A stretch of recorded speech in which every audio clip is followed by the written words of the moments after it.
नमस्कार. आज कोलाजमध्ये आपल्याकडे पाहुणे म्हणून जे लाभलेले आहेत ते तरुण तडफदार महाराष्ट्राचे नेते आणि देशावर आपली छाप टाकलेली आहे. अत्यंत तरुण वयात जे महापौर झाले नागपूरचे आणि तरुण वयात म्हणजे पवारसाहेबांनंतरचे सर्वात तरुण मुख्यमंत्री झाले ते देवेंद्र फडणवीस, जे आता महाराष्ट्राचे विरोधी पक्षनेते आहेत. नमस्कार देवेंद्र. नमस्कार. तुम्ही महापौर महाराष्ट्रात तर सगळ्यात तरुण महापौर म्हणून तुमचा रेकॉर्ड आहे, अजूनही तो कायम आहे, बरोबर? नाही, मला असं वाटतं की त्याच्यानंतर बहुधा गणेश नाईकांचा मुलगा त्यांनी तोडला तो. गणेश नाईकांचा मुलगा ते माझ्यापेक्षा 2 वर्ष अजून लहान होते झाले तेव्हा. आणि एक झालं, दुसरं म्हणजे तुम्ही झालात तेव्हा तर तुम्हीच होता. दुसरं असं की मुख्यमंत्री तुम्ही झाले तेव्हा पवार साहेबांनंतर सर्वात तरुण मुख्यमंत्री होते. आता मुख्यमंत्री पद जे तुम्हाला मिळालं म्हणजे तुम्ही जेव्हा मुख्यमंत्री पदाची शपथ घेतली तो एक क्षण आणि नंतर तुम्ही मुख्यमंत्र्याकडनं परत विरोधी पक्षनेते झाला, हे दोनही गोष्टी अत्यंत अनपेक्षित होत्या राज्याला, तुम्हाला स्वतःला. तर तुम्ही ते जेव्हा ते तुमच्याकडे आलं तेव्हा ती एक्साइटमेंट आणि जेव्हा ते तुमच्याकडनं गेलं तेव्हाही ते खूप अनपेक्षित होतं की तुम्ही न येण्याचं कोणतं कारण दिसत नव्हतं. कागदावर सगळं फुलप्रूफ होतं आणि तुमच्याकडनं मुख्यमंत्रीपद गेलं. यावेळेला तुम्ही सुखदुःखे समीकृत्वा लाभलाभो या जय असं घेतलं का? पहिल्या वेळेला आनंद पण खूप एक्साइटमेंटने उपभोगला आणि दुसऱ्या वेळेला काही काळ तुम्हाला त्यातनं सावरायला वेळ द्यावा लागला, काय झालं? नाही, असं आहे की मी अजून काही योगिक अशा परिस्थितीमध्ये पोचलेलो नाही, अजूनही माणूसच आहे. त्याच्यामुळे निश्चित आनंदही होतो, दुःखही होतं. पण एक गोष्ट सांगतो की ज्यावेळेस मुख्यमंत्री झालो, साधारण मला कल्पना होती, म्हणजे मी कधी बाहेर बोललो नाही, पण मी बनेन अशी मला जवळजवळ कल्पना होती. केंद्रीय नेतृत्वाने दिली? ती दिली होती, काही ना काही प्रमाणात मला ती दिलेली होती. त्यामुळे म्हणजे आनंद तर होताच, परंतु आपल्या या कानालाही कळू द्यायचं नाही, ही जी काही एक आमच्या इथली पद्धत आहे त्या पद्धतीप्रमाणे मी कधीही बाहेर बोललो नाही. त्यामुळे माझा आनंदही काही बाहेर दिसला नाही. त्यामुळे तो हळूहळू आनंद असा एकदम आपल्याला बातमी कळल्याने आपण जसं खूप एक्साइट होतो, ती स्टेज काही कधी आली नाही. कारण ते असं मला हळूहळू इशाऱ्यात रोज सांगितलं जायचं की बाबा तुला लीड करायचं आहे, तुला लीड करायचं आहे, तुला लीड करायचं आहे. तुम्ही घरात सांगून ठेवलं तर? नाही, माझ्या पत्नीलाही नाही, माझ्या आईलाही नाही, कधीच नाही. आणि मी सांगितलं नाही, या कानाचं त्या कानालाही नाही. आणि तुमचं म्हणणं खरं आहे, म्हणजे त्यावेळी कोणाला वाटलं नव्हतं की मी मुख्यमंत्री होईल, त्यावेळेस मी मुख्यमंत्री झालो. आणि जेव्हा माझ्यासहित सगळ्यांना माहिती होतं की मी मुख्यमंत्री होणार आहे त्यावेळेस मी झालो नाही. पण त्याचा दुःख निश्चितच झालं, पण फार काळ नाही राहिला. किती काळ साधारण टिकला? माझा अंदाज असा आहे की एक तर अनबिलिव्हेबल होतं. त्यामुळे 2 दिवस विश्वास बसायला लागले. म्हणजे ज्यावेळेस हे सरकार असं हातातून निसटत एक दिवस असं लक्षात आलं की आता हे सरकार नाही आहे, आपलं गेलं आहे आपल्या हातून. तर 2 दिवस त्याच्यावर विश्वास बसला नाही की असं होऊ कसं शकतं. कारण सगळ्या गोष्टी आपल्या बाजूनी असताना सगळ्यात जास्त लोक आपले निवडून आले, सगळ्यात जास्त युतीतले निवडून आले आणि जे काही वादळ होतं ते संपेल असं वाटलं. असं सगळं असताना हे गेलं कसं आपल्या हातून, असं ते विश्वास त्याच्यावर काही बसला नाही. पण त्याच्यानंतर मला असं वाटतं एक 10-12-15 दिवसात मी एकदम नॉर्मल झालो, परिस्थिती स्वीकारली. आणि म्हणजे मला साधारण एक्स्ट्रीम दुःख आणि एक्स्ट्रीम हर्ष अशी पद्धत माझी नसते. मला दुःख होतं किंवा आनंद होतो, पण एक्स्ट्रीम काही नसतं. त्यामुळे मी स्वीकारलं आणि मग जो रोल मिळाला त्या रोलमध्ये घुसलो आणि त्या रोलमध्ये काम सुरू केलं. पण मला इथे एक मुद्दा आहे की शिवसेनेने तुमचा विश्वासघात केला असा राग तुम्हाला आला तेव्हा? माणूस आहात म्हणून तुम्ही म्हटलं की आपल्याला नाही, राग निश्चितच आला. कारण याचं 2 कारणं होते. एक, लोकसभेच्या निवडणुकीतही जणू काही हे त्यांचे उमेदवार हे भाजपचे उमेदवार आहेत, आपल्याला मोदीजींना पुन्हा पंतप्रधान बनवायचं आहे असं मी शिवसेनेच्या उमेदवारांकरता काम केलं, त्यांच्याकरता मदत केली, जे माझ्या त्यांनी करता येईल ते केलं. विधानसभेच्या निवडणुकीमध्ये ज्या दिवशी फॉर्म वापस घ्यायचे होते, मी भाजपच्या बंडखोरांचे फॉर्म वापस घेण्याकरता बसलो नाही. देसाई साहेब आणि सगळे ते माझ्याकडे बसले आणि सकाळपासनं 5 तास मी केवळ सेनेच्या विरुद्ध जी आमची मंडळी उभी होती, बंडखोरी होती, त्या लोकांना वापस घेण्याकरता 5 तास फोनवर होतो आणि त्यातले मॅक्सिमम लोक मी परत घेतले. कारण मला शेवटी एकत्रितपणे आपल्याला निवडून येऊन जास्तीत जास्त जागा मिळवायच्या आहेत. म्हणजे त्याच वेळी सेनेचे बंडखोर आपल्या विरुद्ध परत होत नाही आहेत याकडे मी दुर्लक्ष केलं. किंवा मी अशी अट नाही टाकली की तुमचा हा मागे गेला तर माझा हा मागे जाईल. त्यामुळे तुम्ही बघितलं असेल की प्रचंड बंडखोरी सेनेची ही भाजपच्या विरुद्ध होती. भाजपची त्या मनाने कमी होती, कारण मी जवळजवळ सगळे बंडखोर हे त्या ठिकाणी परत घेतले होते. आणि त्याच्यानंतर निवडणुकीमध्ये म्हणजे उद्धवजी तर सेनेच्या कॅन्डिडेट्सकडेच गेले, पण मी भाजपच्या कॅन्डिडेटच्या प्रचाराला गेलो, सेनेच्या कॅन्डिडेटच्या प्रचाराला गेलो. सेनेचे अनेक, कारण जुने संबंधही होते, अनेक त्यांचे आमदार मला फोन करायचे किंवा कॅन्डिडेट फोन करायचे की इथे ही अडचण आम्हाला होते आहे, तर आपला उमेदवार आहे असं समजून मी त्यात मदत करायचो. आणि एकूण त्याच्यापूर्वीच्या 5 वर्षामध्ये जे काही संबंध उद्धवजींशी होते, म्हणजे एक गोष्ट मी, आणि तेही मान्य करतील, उद्धवजींनी मला सांगितलं आणि मी ते ऐकलं नाही असं कधीच झालं नाही, नेवर इन 5 वर्षात. त्यामुळे निश्चित एक सात्विक संताप मला आला, मला राग आला, या सगळ्या गोष्टी आल्याच. पण शेवटी राजकारण आहे, त्याच्यामुळे अशा गोष्टी मागे टाकायच्या असतात आणि पुढे जायचं असतं. आता हे प्रश्न खूप मला रिपिटेटिव्ह विचारायचे नाहीत, कारण अगोदर तुम्हाला अनेकांनी विचारलं, पण मला हा वेगळ्या पद्धतीने विचारायचा आहे हा प्रश्न, कारण हा प्रश्नाची उत्तरं अजून आलेली नाही आहेत. तुम्ही पहिली गोष्ट अशी की तुम्ही त्यांना दिलेलं वचन मोडलं असं जे सगळीकडे प्रसृत झालं, किंवा त्यांचं असं एक व्हर्जन आहे, त्यांचंही एक सत्य आहे, जे तुमचंही एक सत्य आहे राजकारणी म्हणून. त्यातलं खरं द ट्रूथ काय आहे, म्हणजे काय सत्य आहे की तुम्हाला खरोखरच तुम्ही वचन देऊन नंतर तोडलं का, की केंद्रीय नेतृत्वाने तुम्ही वचन देऊन तोडलं नसेल, तुमच्या केंद्रीय नेतृत्वाने ते असमर्थता दाखवली का ते वचन पाळायला, काय झालं? असं असतं, आपल्याला माहिती आहे ना, प्रत्येक गोष्टीच्या 3 बाजू असतात. एक तुमची बाजू, एक माझी बाजू आणि एक खरी बाजू. त्यातली खरी बाजू कुठली? पण शिवसेनेचं म्हणणं आमची आणि खरी बाजू एकच आहे म्हणून. नाही, हे आता प्रत्येकाचं वेगळं परसेप्शन आहे. असं आहे की उद्धवजी असं सांगतात की मला वचन दिलं होतं. माझ्या स्वतःला जे बोलवून, कारण एक 15 मिनटं उद्धवजी आणि अमितभाई हे आतल्या खोलीत बसले, पुन्हा मला आतमध्ये बोलवलं, काय बोलायचं मला सांगितलं. त्याही वेळेस मला कधीही असं सांगितलं नाही.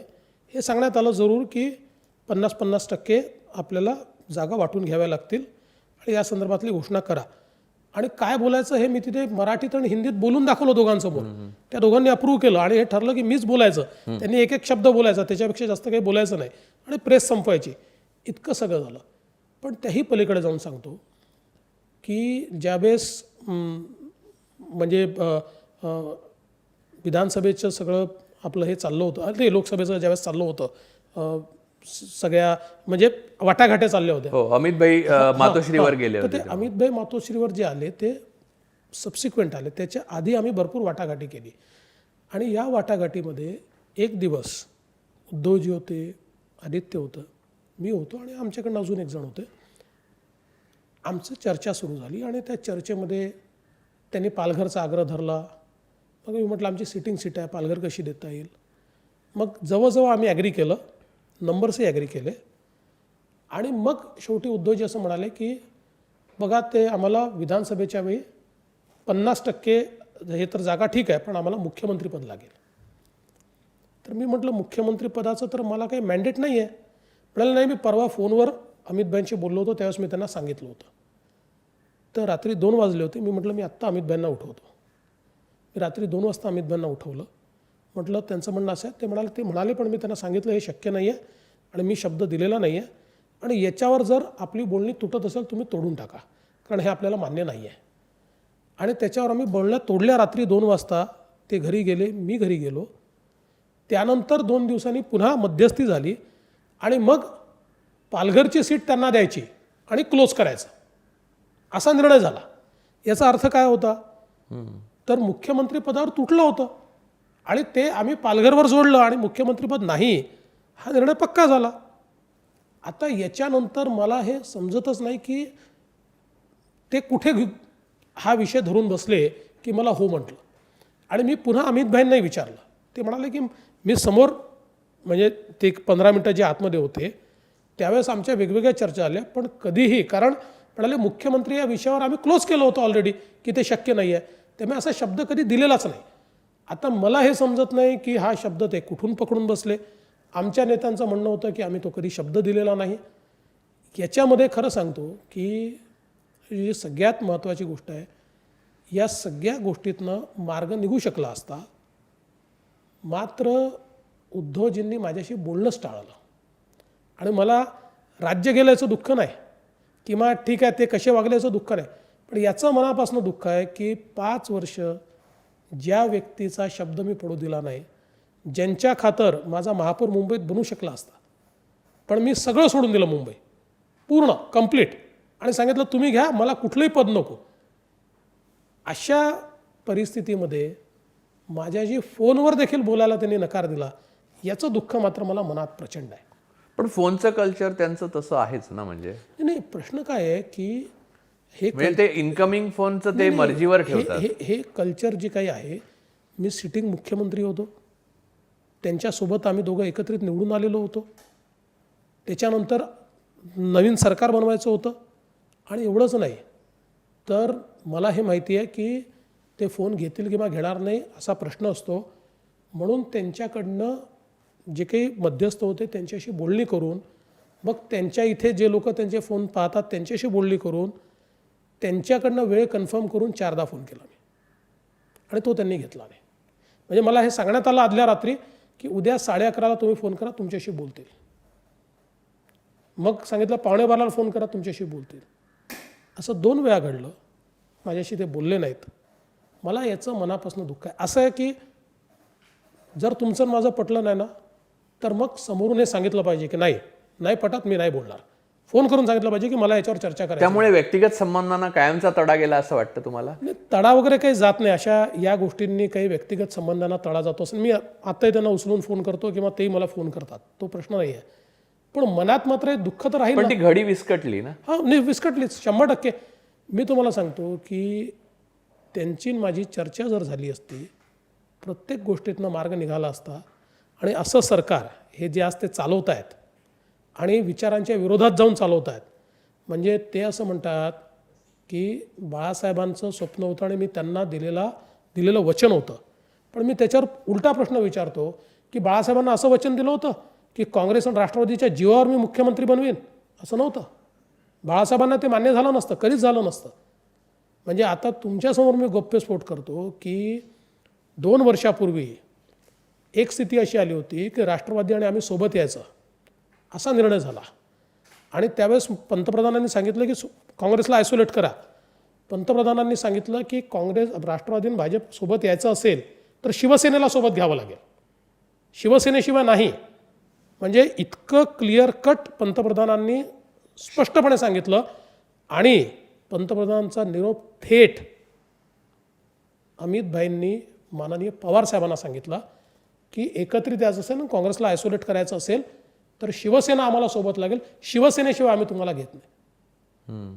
आता ही सगळी परिस्थिती असताना त्यामुळे केवळ तुम्ही राष्ट्रवादीला बरोबर घेतलं नाही. हां, आणि त्यावेळेस नाही घेतलं आम्ही. म्हणजे त्याच वेळेस म्हणजे राष्ट्रवादी त्यावेळेस पूर्णपणे आमच्यासोबत यायला तयार होते. त्यामुळे मला असं वाटतं की या सगळ्या याच्यात एकूण त्यांनी काय मिळवलं मला माहिती नाही, पण मी हे दाव्याने सांगतो, ते माननीय बाळासाहेबांचे सुपुत्र असतील, त्यांचा सगळा अधिकार बाळासाहेबांवर आहे. पण तरी मी ज्या माननीय बाळासाहेब ठाकरेंना ओळखतो, त्यांनी कधीही काँग्रेस राष्ट्रवादीसोबत सरकार बनवायला मान्यता दिलीच नसती. इथे एक प्रश्न आता तुम्ही राष्ट्रवादीचा काढला म्हणून तोही मुद्दा घेतो, म्हणजे त्याच्यानंतर आपण एक वेगळ्या मुद्द्यावर जाऊ, अधिक मोठ्या आणि माणसांच्या दृष्टीने महत्त्वाच्या, जनतेच्या दृष्टीने महत्त्वाच्या. पण तो मुद्दा राहून जातोय वारंवार, म्हणून की तुम्ही नंतर एक राष्ट्रवादी काँग्रेसच्या बरोबर जुळून, म्हणजे अजितदादा पवार, माननीय अजितदादा पवारांबरोबर जुळवून एक 80 तासांचं एक सरकार स्थापन केलं. ते अयशस्वी झालं. पण एक मला त्याच्यात मुद्दा आजही मला व्यक्तिशः आणि महाराष्ट्रातल्या जनतेला एक सतत जाणवतं की पवार कुटुंबामध्ये अशी पद्धत नाही की त्यांच्यातला जो सर्वात ज्येष्ठ असतील, मग पवार साहेबांचे मोठे भाऊ होते तेव्हा ते, किंवा आता पवार साहेब, त्यांना विचारल्याशिवाय काही करत नाहीत लोक. तर अजितदादांचं हे बंड हे आश्चर्यकारक ऐतिहासिक महाराष्ट्राच्या दृष्टीने पण होतं, तुमच्या दृष्टीने म्हणजे तुमची पर्सनॅलिटी बघता अशा प्रकारे काही करणं हे पण धक्कादायक होतं. म्हणजे खरं सांगायचं की तुमचे अनेक चाहते केवळ त्या एका कृतीने दुखावले, व्यक्तिगत चाहते, म्हणजे पक्षाचं बाजूला ठेवू आपण, पण तुम्हाला व्यक्तिगत तुमची 5 वर्षात जी प्रतिमा निर्माण झाली त्याला कायमचा तडा गेला त्याने. एक दुसरी गोष्ट अशी की अजितदादा जे बरोबर आले ते पवार साहेबांच्या संमतीने आले का संमती विना आले हे गुलदस्त्यात राहिलं. आणि तुम्ही मला मागे म्हणाला होता, म्हणजे एका इंटरव्ह्यूमध्ये म्हणाला होता की या गोष्टीबद्दल योग्य वेळी खुलासा होईल. आता खूप वेळ झाली हो, आता कुठची योग्य वेळ? हीच तर योग्य वेळ. सांगून टाका काय पवार साहेबांनी तुम्हाला मॅन्डेट दिलं होतं का आपलं? नाही, असं आहे की त्याचा जो खुलासा आहे, अनेक लोक आता पुस्तकं लिहित आहेत. खरं पुस्तक मी लिहिणार आहे. कधी लिहायचं ते ठरवलं आहे, लगेच लिहिणार नाही आहे, पण खरं पुस्तक मी लिहिणार आहे. आणि मग हे जेवढे पुस्तकं लिहित आहेत ना, त्यांचे पुस्तकं कसे गृहितिकांवर आधारित आहे आणि किती इमॅजिनरी आहे हे त्यावेळेस लक्षात येईल. कारण सगळा घटनाक्रम माझ्या डोक्यात हा, पत्रकारांनी लिहिलेली हो, पुस्तकं. हो, हो. बरेच पत्रकार लिहून 36 तास अडते असं काय? बरे वेगवेगळे लिहित आहेत. तुम्हाला एकच गोष्ट यात सांगतो की ज्यावेळी शिवसेना येत नाही आहे असं लक्षात आलं, त्यावेळी आमच्याकडे काय ऑप्शन्स आहेत त्याचा आम्ही विचार केला. आणि त्यातल्या एका ऑप्शनमध्ये आम्हाला थेट राष्ट्रवादीची ऑफर होती, सोबत जाण्याची. थेट राष्ट्रवादीची ऑफर. गॉड प्रॉमिस तुम्ही सांगता? राष्ट्रवादी म्हणजे निश्चित. राष्ट्रवादी म्हणजे थेट राष्ट्रवादी म्हणजे अजित पवार नाही, थेट राष्ट्रवादीची ऑफर होती. या संदर्भात योग्य त्या चर्चा देखील झाल्या होत्या. आणि त्यानंतर तुम्ही होता त्या चर्चेत? मला माहिती आहे, मी होतो. एका चर्चेत मी होतो, एकात मी नव्हतो, जे काय असेल. आणि एकदम टोकाच्या चर्चा देखील, म्हणजे सगळ्या ज्या व्हायला पाहिजेत त्या लेवलच्या सगळ्या चर्चा झाल्या होत्या. त्याच्यानंतर राष्ट्रवादीच्या प्रमुखांनी आपली भूमिका बदलली आणि आम्ही कॉर्नर झालो आणि आम्ही शांत बसलो होतो. 2-3 दिवस असे होते की आम्ही आता मनातनेच ठरवून टाकले की आता आपल्या हातात हे सरकार नाही, हे सरकार गेलं. आणि कुठलीच कृती आम्ही केली नाही त्या 3-4 दिवसात. पण त्या 3-4 दिवसांनंतर अजितदादांकडनं आम्हाला फिलर आला आणि आमची त्यांच्याशी चर्चा झाली आणि ते म्हणाले मला मान्य नाही आहे. म्हणाले जे पवार साहेबांनी आधी सांगितलं होतं, माझं आजही स्पष्ट मत आहे, स्थिर सरकार हे भाजप आणि राष्ट्रवादी या ठिकाणी देऊ शकेल. पण जर पवारसाहेब शब्दावरून आता बदलत असतील तर मला हे वाटतं की हे 3 पक्षाचं सरकार चालू शकत नाही, यातनं राज्याचं नुकसान होईल. आणि म्हणून मी तयार आहे तुमच्यासोबत सरकार बनवायला. आणि त्यानंतर त्यांच्याकडे रिक्वायर्ड स्ट्रेंथही होती. त्यानंतर हा निर्णय झाला. आणि म्हणून ती जी काही सकाळी झाली, म्हणजे आता तो निर्णय बरोबर होता का चूक होता, म्हणजे मी तर 4दा हे कबूल केलं की कदाचित चूक असेल. पण ज्या तुम्हाला व्यक्तिशः चुकीचा झाला तो. नाही, म्हणजे तुम्ही आज अनलाईक देवेंद्र झाला. आज मी ज्यावेळेस मागे वळून पाहतो त्यावेळेस नसतं केलं तरी चाललं असतं असं आज वाटतं. पण त्या क्षणी नाही वाटलं, याकरता नाही वाटलं की ज्यावेळी तुमच्याशी सगळे धोका करतायत. तुम्हाला राग होता?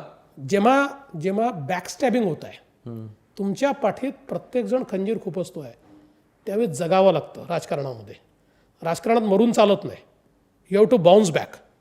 आणि मग अशा परिस्थितीमध्ये या महाराष्ट्राचा इतिहास आहे की कधीकधी गनिमी कावा करावा लागतो, आपल्या मनाविरुद्ध जाऊन करावा लागतो. आणि म्हणून तसा गनिमी कावा तो आमचा होता की ही चान्स मिळाला आहे, आता हे करायचं. आणि म्हणून रात्री ठरलं, सकाळी केल्यानंतर त्यातले बरेच कॉन्सिक्वेन्सेस झाले. पण आजही तुम्हाला सांगतो, जर सर्वोच्च न्यायालयाचा निर्णय आमच्या विरोधात गेला नसता तर ते सरकार टिकलं असतं, 100% टिकलं असतं. म्हणजे ती पूर्ण व्यवस्था आम्ही केली होती. दुर्दैवाने सर्वोच्च न्यायालयाचा निर्णय आमच्या विरोधात गेला आणि त्यामुळे आम्ही त्याच्यात काही फार करू शकलो नाही. आणि म्हणून मी सांगतो की आज मला मागे होऊन पाहिलं तर असं वाटतं निर्णय चुकला होता. पण त्या क्षणी आय वॉज कन्व्हिन्स्ड.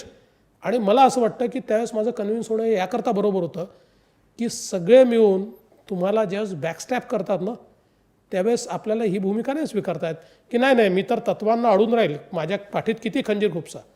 राजकारणात हे चालत नाही. राजकारणामध्ये त्यावेळी जशास तसं उत्तर द्यावं लागतं. ते उत्तर देण्याचा प्रयत्न केला, अयशस्वी झालो. पण यशस्वी होण्याच्या 99% पोहोचून अयशस्वी झालो.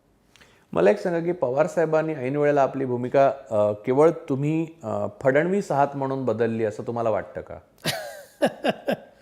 नाही, आता याच्या संदर्भात मी अधिक काही बोलणार नाही. पण हो किंवा नाही मध्ये सांगा, म्हणजे आतून काय तुम्हाला माहिती असेल. नाही, मी एवढंच सांगतो की फडणवीस आडनाव असण्यामुळे काय काय भूमिका बदलतात या बरेच वेळा आम्ही बघितल्या. पवारसाहेबांच्या बाबतीतही बघितल्या, अनेकांच्या बाबतीत त्या आम्ही बघितल्या. पण आता असं आहे की जे गेलं ते गेलं, आता त्याच्यावर मी काही म्हणणार नाही. एवढं मात्र निश्चित सांगतो की गेल्या 5 वर्षामध्ये माझ्यावर अटॅक करायला केवळ एकच शस्त्र मिळालं आणि मला याचा आनंद आहे की अनेक नेते जे स्वतःला पुरोगामी म्हणवतात, अशा पुरोगामित्वाचा बुरखा हा वारंवार फाटला. कारण त्यांना केवळ आणि केवळ माझ्या जातीचाच उपयोग करावा लागला. माझ्यावर अटॅक करण्याकरता माझ्या जातीशिवाय त्यांना काहीच सापडलं नाही गेल्या 5 वर्षात. तुम्ही स्वतः आपण ब्राह्मण आहे तर तुम्हाला अभिमान वाटतो? नाही, असं जातीचा अभिमान वाटण्याचे काही दिवस नाही आहे. कर्तृत्वाचा अभिमान पाहिजे. जातीचा अभिमान कशाचा आहे? तुमचं कर्तृत्व चांगलं असेल तर त्या कर्तृत्वाचा अभिमान वाटला पाहिजे. जात ही बघा एक परंपरा आपल्याकडे आली. माझं तर मत आहे आणि हे सगळ्यांचंच मत आहे की हिंदू धर्मामध्ये जाती व्यवस्थेचा जो अशा प्रकारचा जो काही प्रकार तयार झाला आणि त्यातनं मग कोणीतरी खालचा आणि कोणी वरचा आहे, हा मूळ हिंदू धर्मच नाही. आणि त्याच्यामुळे याचा तिरस्कारच केला पाहिजे. कोणी याचा पुरस्कार करू शकत नाही. आणि म्हणून जातीचा अभिमान वगैरे आता या गोष्टी नाही आहे. कर्तृत्वाचा अभिमान आहे. जात कुठली असो, ज्याचं कर्तृत्व चांगलं त्याचाच अभिमान बाळगला पाहिजे. एक दुसरा मुद्दा असा आहे की तुम्ही ज्या पद्धतीने 5 वर्ष महत्वाकांक्षेने आणि डायनामिझमने चालवलं सरकार, चांगलं वाईट कुठचंही सरकार 100% यशस्वी असू शकत नाही किंवा 100% अयशस्वी करू शकतो एखादा मनुष्य, पण 100% अयशस्वी जर प्रयत्न केले तर यशस्वी 100% होऊ शकत नाही. त्यात कमी राहिल्या असतील पण तुम्ही केलं. ते पाहता एकीकडे चर्चा अशी सुरू झाली की देवेंद्र फडणवीस हे केंद्रीय नेतृत्वासाठी योग्य उमेदवार आहेत पुढच्या काळात, म्हणजे लगेच नाही, काही वर्षानंतर. आणि ही चर्चा खूप मोठ्या प्रमाणावर देशभर केली जायची, कारण देशातले सगळे नेते भारतीय जनता पक्षातले पाहिले तर मोदीजींनंतर एक अमित भाई सोडले तर तुमचं नाव घेतलं जायचं. तर यामुळे केंद्रीय नेतृत्वातले जे मोदीजींच्या नंतरच्या रांगेत उभे असलेल्यांना किंवा म्हणजे थेट बोलायचं झालं तर अमित भाईंना थोडा त्रास झाला असं एक परसेप्शन आहे. ते बरोबर आहे का चूक आहे? काय राजकारणामध्ये इतक्या वेगवेगळ्या कपोलकल्पित गोष्टी तयार होतात. मी कधी कधी ते ऐकतो तर मला हसायला येतं. बघा एक सांगतो, गेल्या 5 वर्षामध्ये किंवा आजही आमच्या पाठीशी सगळ्यात भक्कमपणे कोणी उभं राहत असेल तर ते अमित भाई आहेत. असे मोदीजी आमचे नेते आहेत, ते पंतप्रधान आहेत. प्रत्येक छोटी मोठी गोष्ट घेऊन त्यांच्यापर्यंत आम्हाला नाही जातात. पण किती छोट्यातली छोटी गोष्ट असेल तरी अर्ध्या रात्री फोन करून अमित भाईंना सांगता येतं आणि अर्ध्या रात्री तेवढ्या सिरियसली घेऊन त्या गोष्टी ते करतात. म्हणजे अगदी अजित पवारांसोबतचा जो काही आमचा इन्सिडंट झाला त्यात जे काही झालं असेल पण त्याचे शिल्पकारी अमित भाईच होते. त्यांनी स्वतः लक्ष घालून ज्यावेळेस हे लक्षात आलं की असं असं आपल्याला करता येतं आहे त्यावेळेस शपथविधी झाला पाहिजे, काय झालं पाहिजे, पुढे काय झालं पाहिजे, असं सगळ्या गोष्टी या त्यांनी केल्या. त्यामुळे अमित भाई हे भक्कमपणे माझ्या पाठीशी उभे आहेत. दुसरं असं आहे की बघा भाजपमध्ये पिढ्या बदलत असतात, नवीन पिढ्या येत असतात. तर आता एक पिढी समजा आपण आदरणीय मोदीजींची जर पकडली तर दुसरी पिढी अमित भाईंची आहे.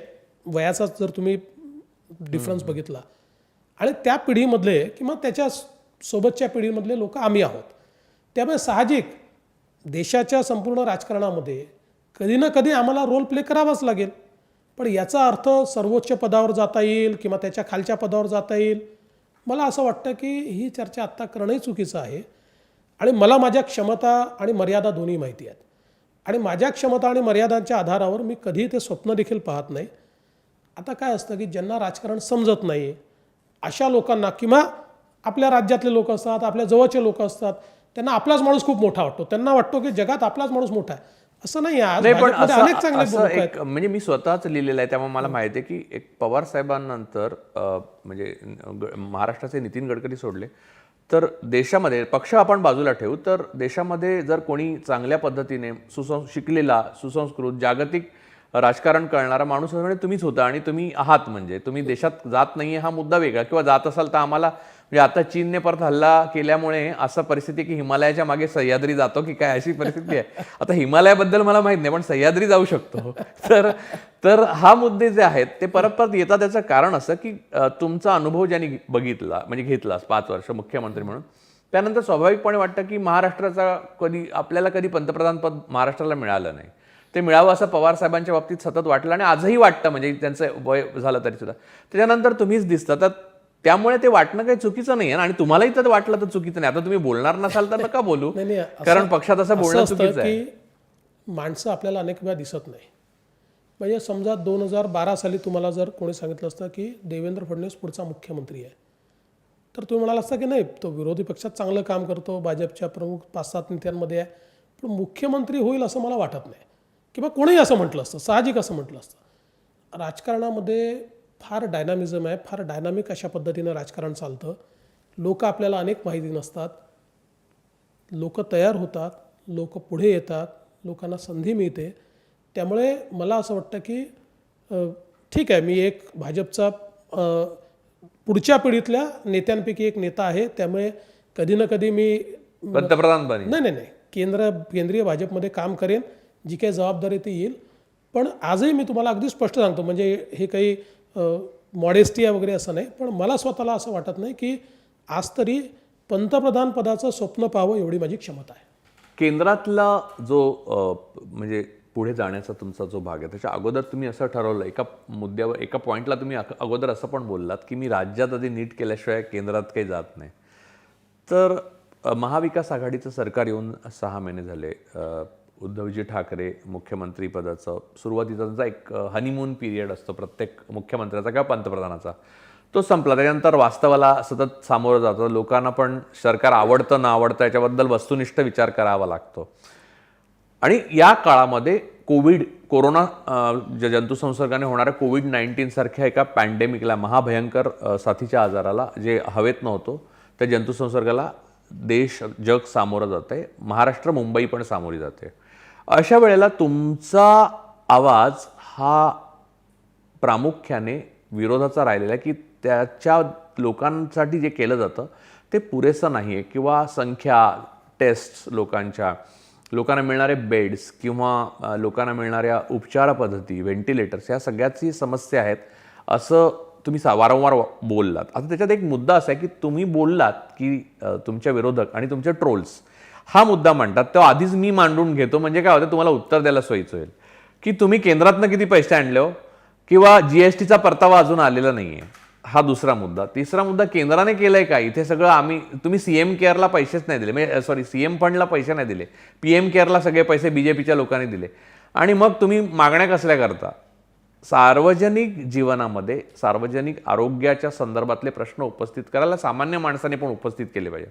तुम्ही तर विरोधी पक्ष नेते आहात, आता तुमची भूमिका सांगा. तुम्हाला मी त्याच्यावरचे इफ्स अँड बट्स सांगितलेले आहेत. त्यामुळे मला उत्तर जरा लांब द्यावं लागेल. द्या ना.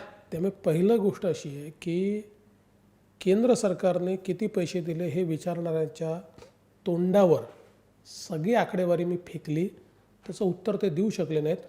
28,000 कोटी रुपये केंद्र सरकारने राज्याला दिले. GSTच्या परताव्याच्या संदर्भात, खरं म्हणजे GSTचा परतावा असा जो विषय सांगितला जातो, हे कंपेन्सेशन आहे, हा परतावा नाही आहे. ज्यावेळेस GST लागू झाला त्यावेळेस 2016-17ला जेवढा GST राज्याला मिळत होता त्याच्यावर 14% अधिक्याने प्रत्येक राज्याला GST मिळेल, आणि त्याच्यात जे काही कमतरता येईल त्याकरता एक स्पेशल फंड तयार झाला, जो फंड GST काउन्सिल ऑपरेट करते. त्या फंडमधनं तेवढं कंपेन्सेशन मिळेल. जर कमी तुमचा जमा झाला तर तेवढे पैसे 5 वर्षापर्यंत ती काउन्सिल देईल. आता यावेळी काउन्सिलचा पैसाच संपला आणि त्यामुळे प्रश्न असा निर्माण झाला की हे पैसे द्यायचे कोणी. केंद्र सरकारने या कोविडच्या काळात निर्णय केला, कन्सॉलिडेटेड फंडमधनं पैसा दिला आणि फेब्रुवारीपर्यंतचे सगळे पैसे क्लिअर केले. आता फक्त 1100 कोटी रुपये बाकी आहेत. आता त्याच्या अगेन्स्ट जे डिव्होल्युशन ऑफ टॅक्सेस आहेत, या डिव्होल्युशन ऑफ टॅक्सेसमध्ये जेवढा टॅक्स जमा होतो देशामध्ये त्यात प्रत्येक राज्याचा हिस्सा फायनान्स कमिशनने ठरवला आहे, तेवढा हिस्सा त्या टॅक्सेसमधनं तेवढ्या पर्सेंटेजने द्यायचा असतो. आता यावर्षी पॅन्डेमिकमुळे टॅक्स कलेक्शनच झालं नाही, त्यामुळे महाराष्ट्राला साधारण 1100-1200 कोटी रुपयाचा हिस्सा हा पहिल्या 2 महिन्याचा आणि दुसऱ्या 2 महिन्याचा 1100-1200 कोटी रुपयाचा मिळणं हे अभिप्रेत होतं. पण केंद्र सरकारने जाऊन निर्णय घेतला की राज्यांना आता पैशाची गरज आहे, आणि म्हणून केंद्र सरकारने बजेट मांडलं होतं त्यावेळेस जेवढं एक्सपेक्ट केले होते टॅक्सेस तेवढेच टॅक्सेस मिळतील असं समजून महिन्याचा हिस्सा फायनल केला आणि 5800 कोटी रुपये दिले. म्हणजे पहिल्याच 2 महिन्यामध्ये जवळजवळ 4,500 कोटी रुपये केंद्र सरकारने जास्त दिले. याच्या व्यतिरिक्त SDRFमध्ये ज्यावेळेस आपल्या इथे सगळे रिलीफ कॅम्प वगैरे लावले त्याचा खर्च करण्याकरता 1,600 कोटी रुपये दिले. याच्या व्यतिरिक्त PPE किट्स मास्क वगैरे तर दिलेच, पण त्याची लोकल खरेदी करण्याकरता 468 कोटी रुपये हे केंद्र सरकारने दिले. एवढंच नाही तर जेवढं रेशन आपल्या इथे आपण वाटलं ते सगळं केंद्र सरकारने दिलं. या व्यतिरिक्त जेवढं राज्य सरकारचं म्हणणं फक्त तांदूळ तेवढे रेशनवर नाही, राज्य सरकार जे सांगतं ना हे ॲडिशनल दिले. बाकी जे गहू आणि तांदूळ अन्न सुरक्षा योजनेच्या अंतर्गत मिळाले, राज्य सरकार 2 रुपये किलो आणि 3 रुपये किलो ते देतं. त्याची कॉस्ट केंद्र सरकारला 28 रुपये पडते. केंद्र सरकार 28 रुपयांनी ते घेऊन राज्य सरकारला 2 रुपयांनी देतं आणि ते राज्य सरकार ग्राहकाकडनं वसूल करतं. त्यामुळे जेवढा गहू जेवढा तांदूळ जे काही सगळं राज्य सरकारला केंद्र सरकारने दिलं.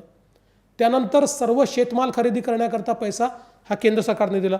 कापूस खरेदी असेल, धान खरेदी असेल, तूर खरेदी असेल, सगळा 100% पैसा हा राज्य सरकारचा तर नाकारतेपणा असा आहे की खरेदी करू शकले नाहीत. पैसा केंद्राने देऊनही खरेदी करू शकले नाहीत. केंद्राने पत्र दिलं यांना की तुमचे टोकन मिळत नाही, शेतकऱ्यांकडे माल पडलेला आहे. आणि त्यामुळे पहिली गोष्ट अशी आहे की दादांत खोटं आहे. केंद्र सरकारने पूर्ण पैसे आणि अडचणीचा काळ होता म्हणून जास्त पैसे दिले.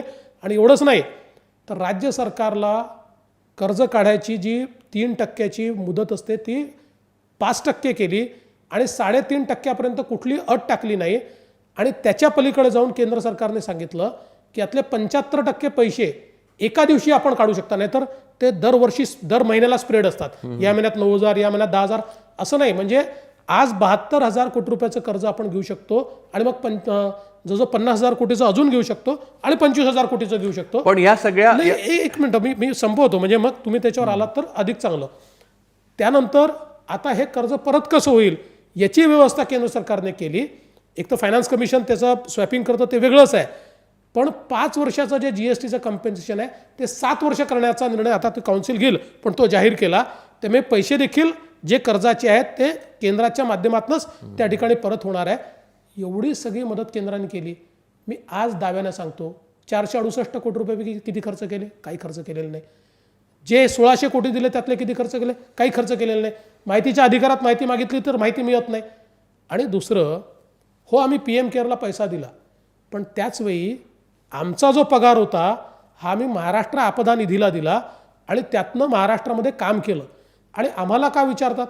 ज्यावेळी आपल्याला कल्पना आहे की 3 जिल्ह्यांमध्ये महापूर आला होता, तो महापूर आला असताना शिवसेना तर आमच्या सोबत सत्तेमध्ये होती. त्यांनी CM फंडाला पैसा नाही दिला त्यावेळेस. शिवसेनेने आमच्या सोबत असताना नाही दिला. त्यांनी स्वतः तो ठेवला आणि खर्च केला. आम्ही ऑब्जेक्शन नाही घेतलं, महाराष्ट्रातच खर्च करताय ना. मग राष्ट्रवादीने देखील तेच केलं. त्यांनी CM फंडाला पैसा नाही दिला, त्यांनी स्वतःचा निधी उभारला. आम्ही आमच्या निधीला पैसे देऊन महाराष्ट्रात तर कार्य केलंच, पण त्याच्या व्यतिरिक्त आमची श्रद्धा म्हणून आम्ही PM फंडाला पैसा दिला. पाकिस्तानच्या PMला तर नाही दिला. पण मग आता तुमचा आक्षेप काय की आता सरकार काय प्रॉब्लेम करते? समस्या काय एवढे पैसे घेऊन? PM केअरचा पैसाही राज्यांनाच मिळतोय. नाही, आता हा पहिला मुद्दा होता. बरोबर. हा तुमचा मूळ मुद्दा नव्हता. तुमचा मूळ मुद्दा वेगळा होता. तो काय होता मी आता विसरलोय. नाही, आता तो मुद्दा असा होता की एवढं पॅन्डेमिक आलं, एवढं COVID-19 आलंय, तर सरकार त्याच्यावर काम करतंय, त्याच्यावर तुमचे खूप आक्षेप आहेत. मी हा दुसरा मुद्दा जो तुम्ही पहिले घेतला तो बरोबर, त्याच्या आक्षेप घेण्याला तुम्हाला नैतिक अधिकार नाही का ते हे कारण सांगितली जातात. तर आता तुम्ही मला सांगा तुमचा आक्षेप काय आहे? तो माझा मूळ आक्षेप असा आहे की आत्ता राज्यामध्ये सरकारचं अस्तित्वच दिसत नाही. याचं कारण मी सांगतो की प्रशासनाच्या हातात गेलं. पूर्ण प्रशासन जे त्यांच्या मनात येईल त्या प्रकारे ते चालवत आहेत. आणि मी असं काही प्रशासनाला दोष देणार नाही की ते महाराष्ट्राचे शत्रू थोडी आहेत, पण आपण जर आपली राजकीय व्यवस्था बघितली तर राजकीय व्यवस्थेमध्ये प्रशासनाचा समन्वय हा निवडून आलेल्या प्रतिनिधींना करावा लागतो, तो राज्याच्या प्रमुखांना करावा लागतो. दुसरं असं आहे की आपल्याकडे आपण नेहमी बघतो कटू निर्णय, बोल्ड निर्णय हे राजकीय व्यक्ती घेऊ शकतो. जमिनीवर काय माहिती आहे हे त्याला माहिती असतं, त्यामुळे तो ते निर्णय घेतो.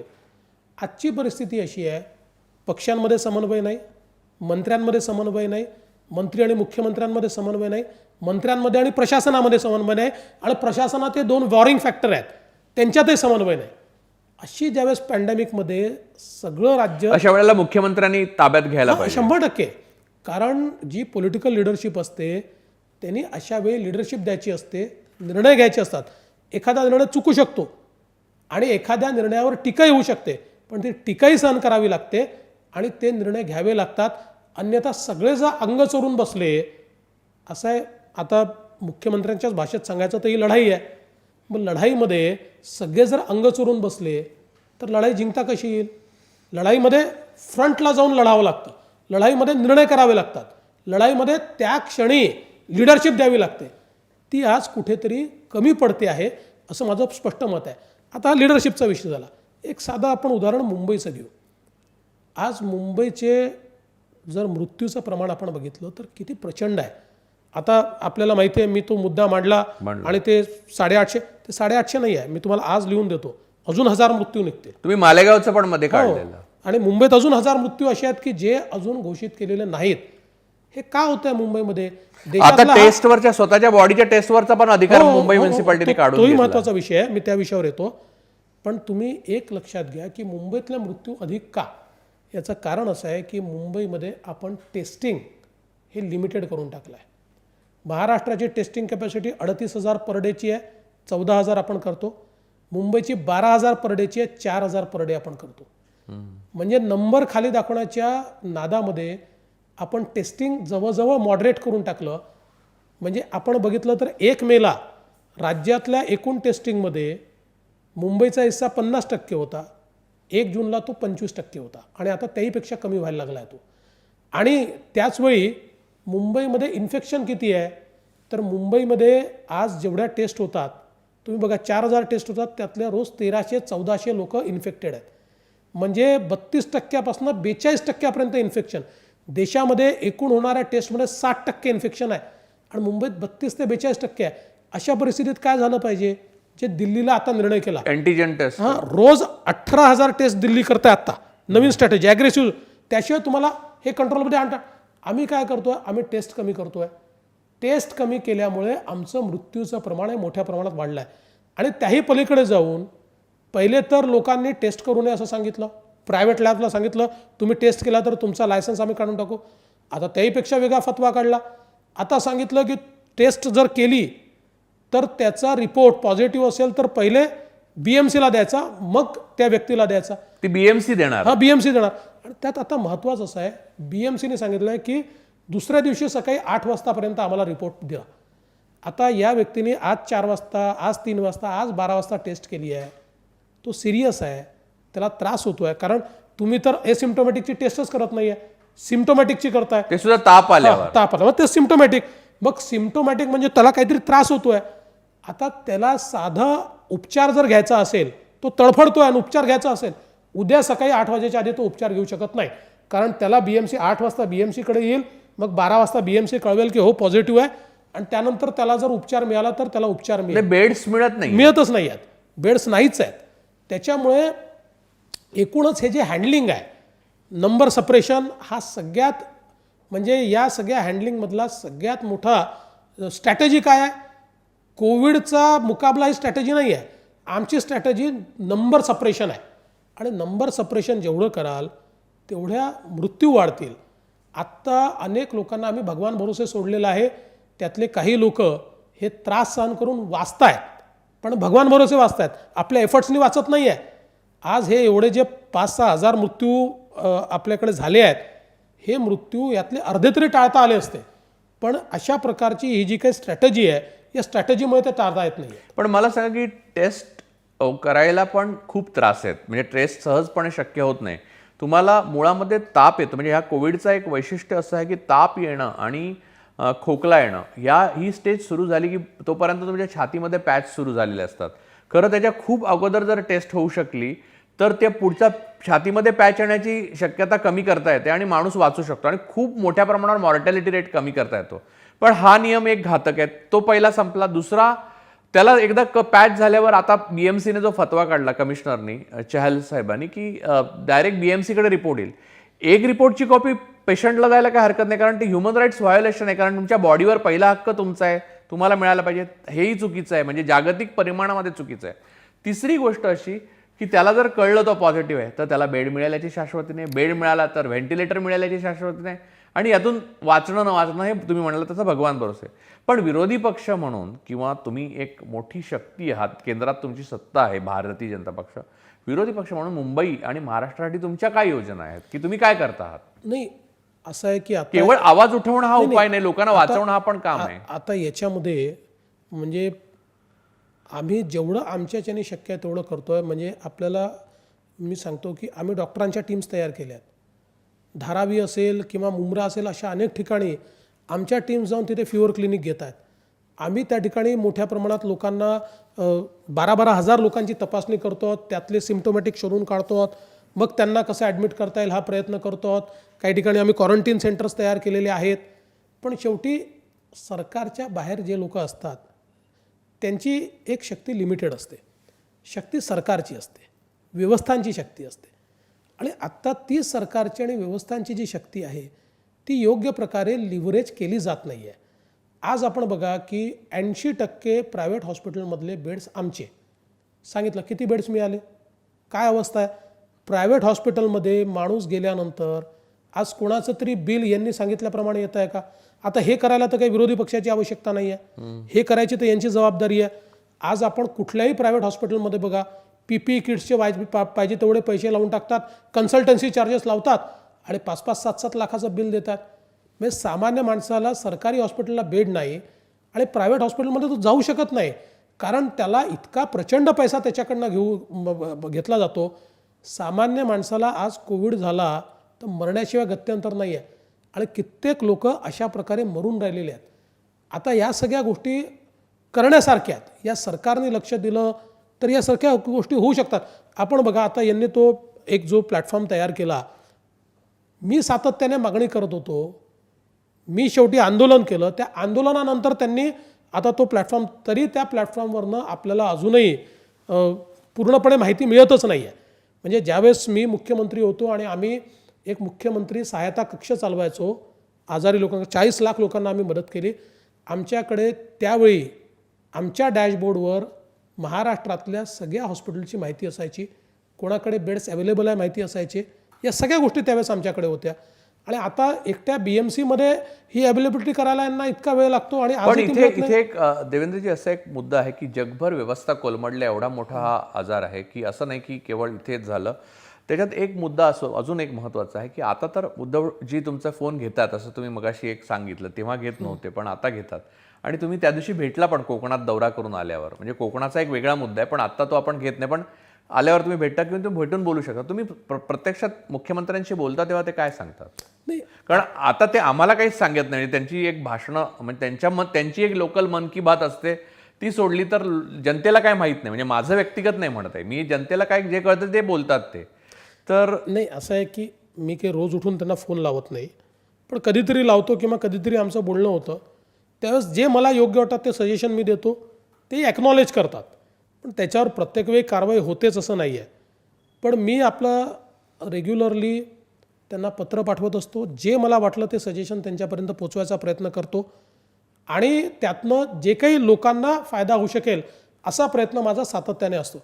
आता त्याच्यावर निर्णय करायचा की नाही करायचा याचा तर निर्णय तेच घेऊ शकतात, तो काही मी घेऊ शकत नाही.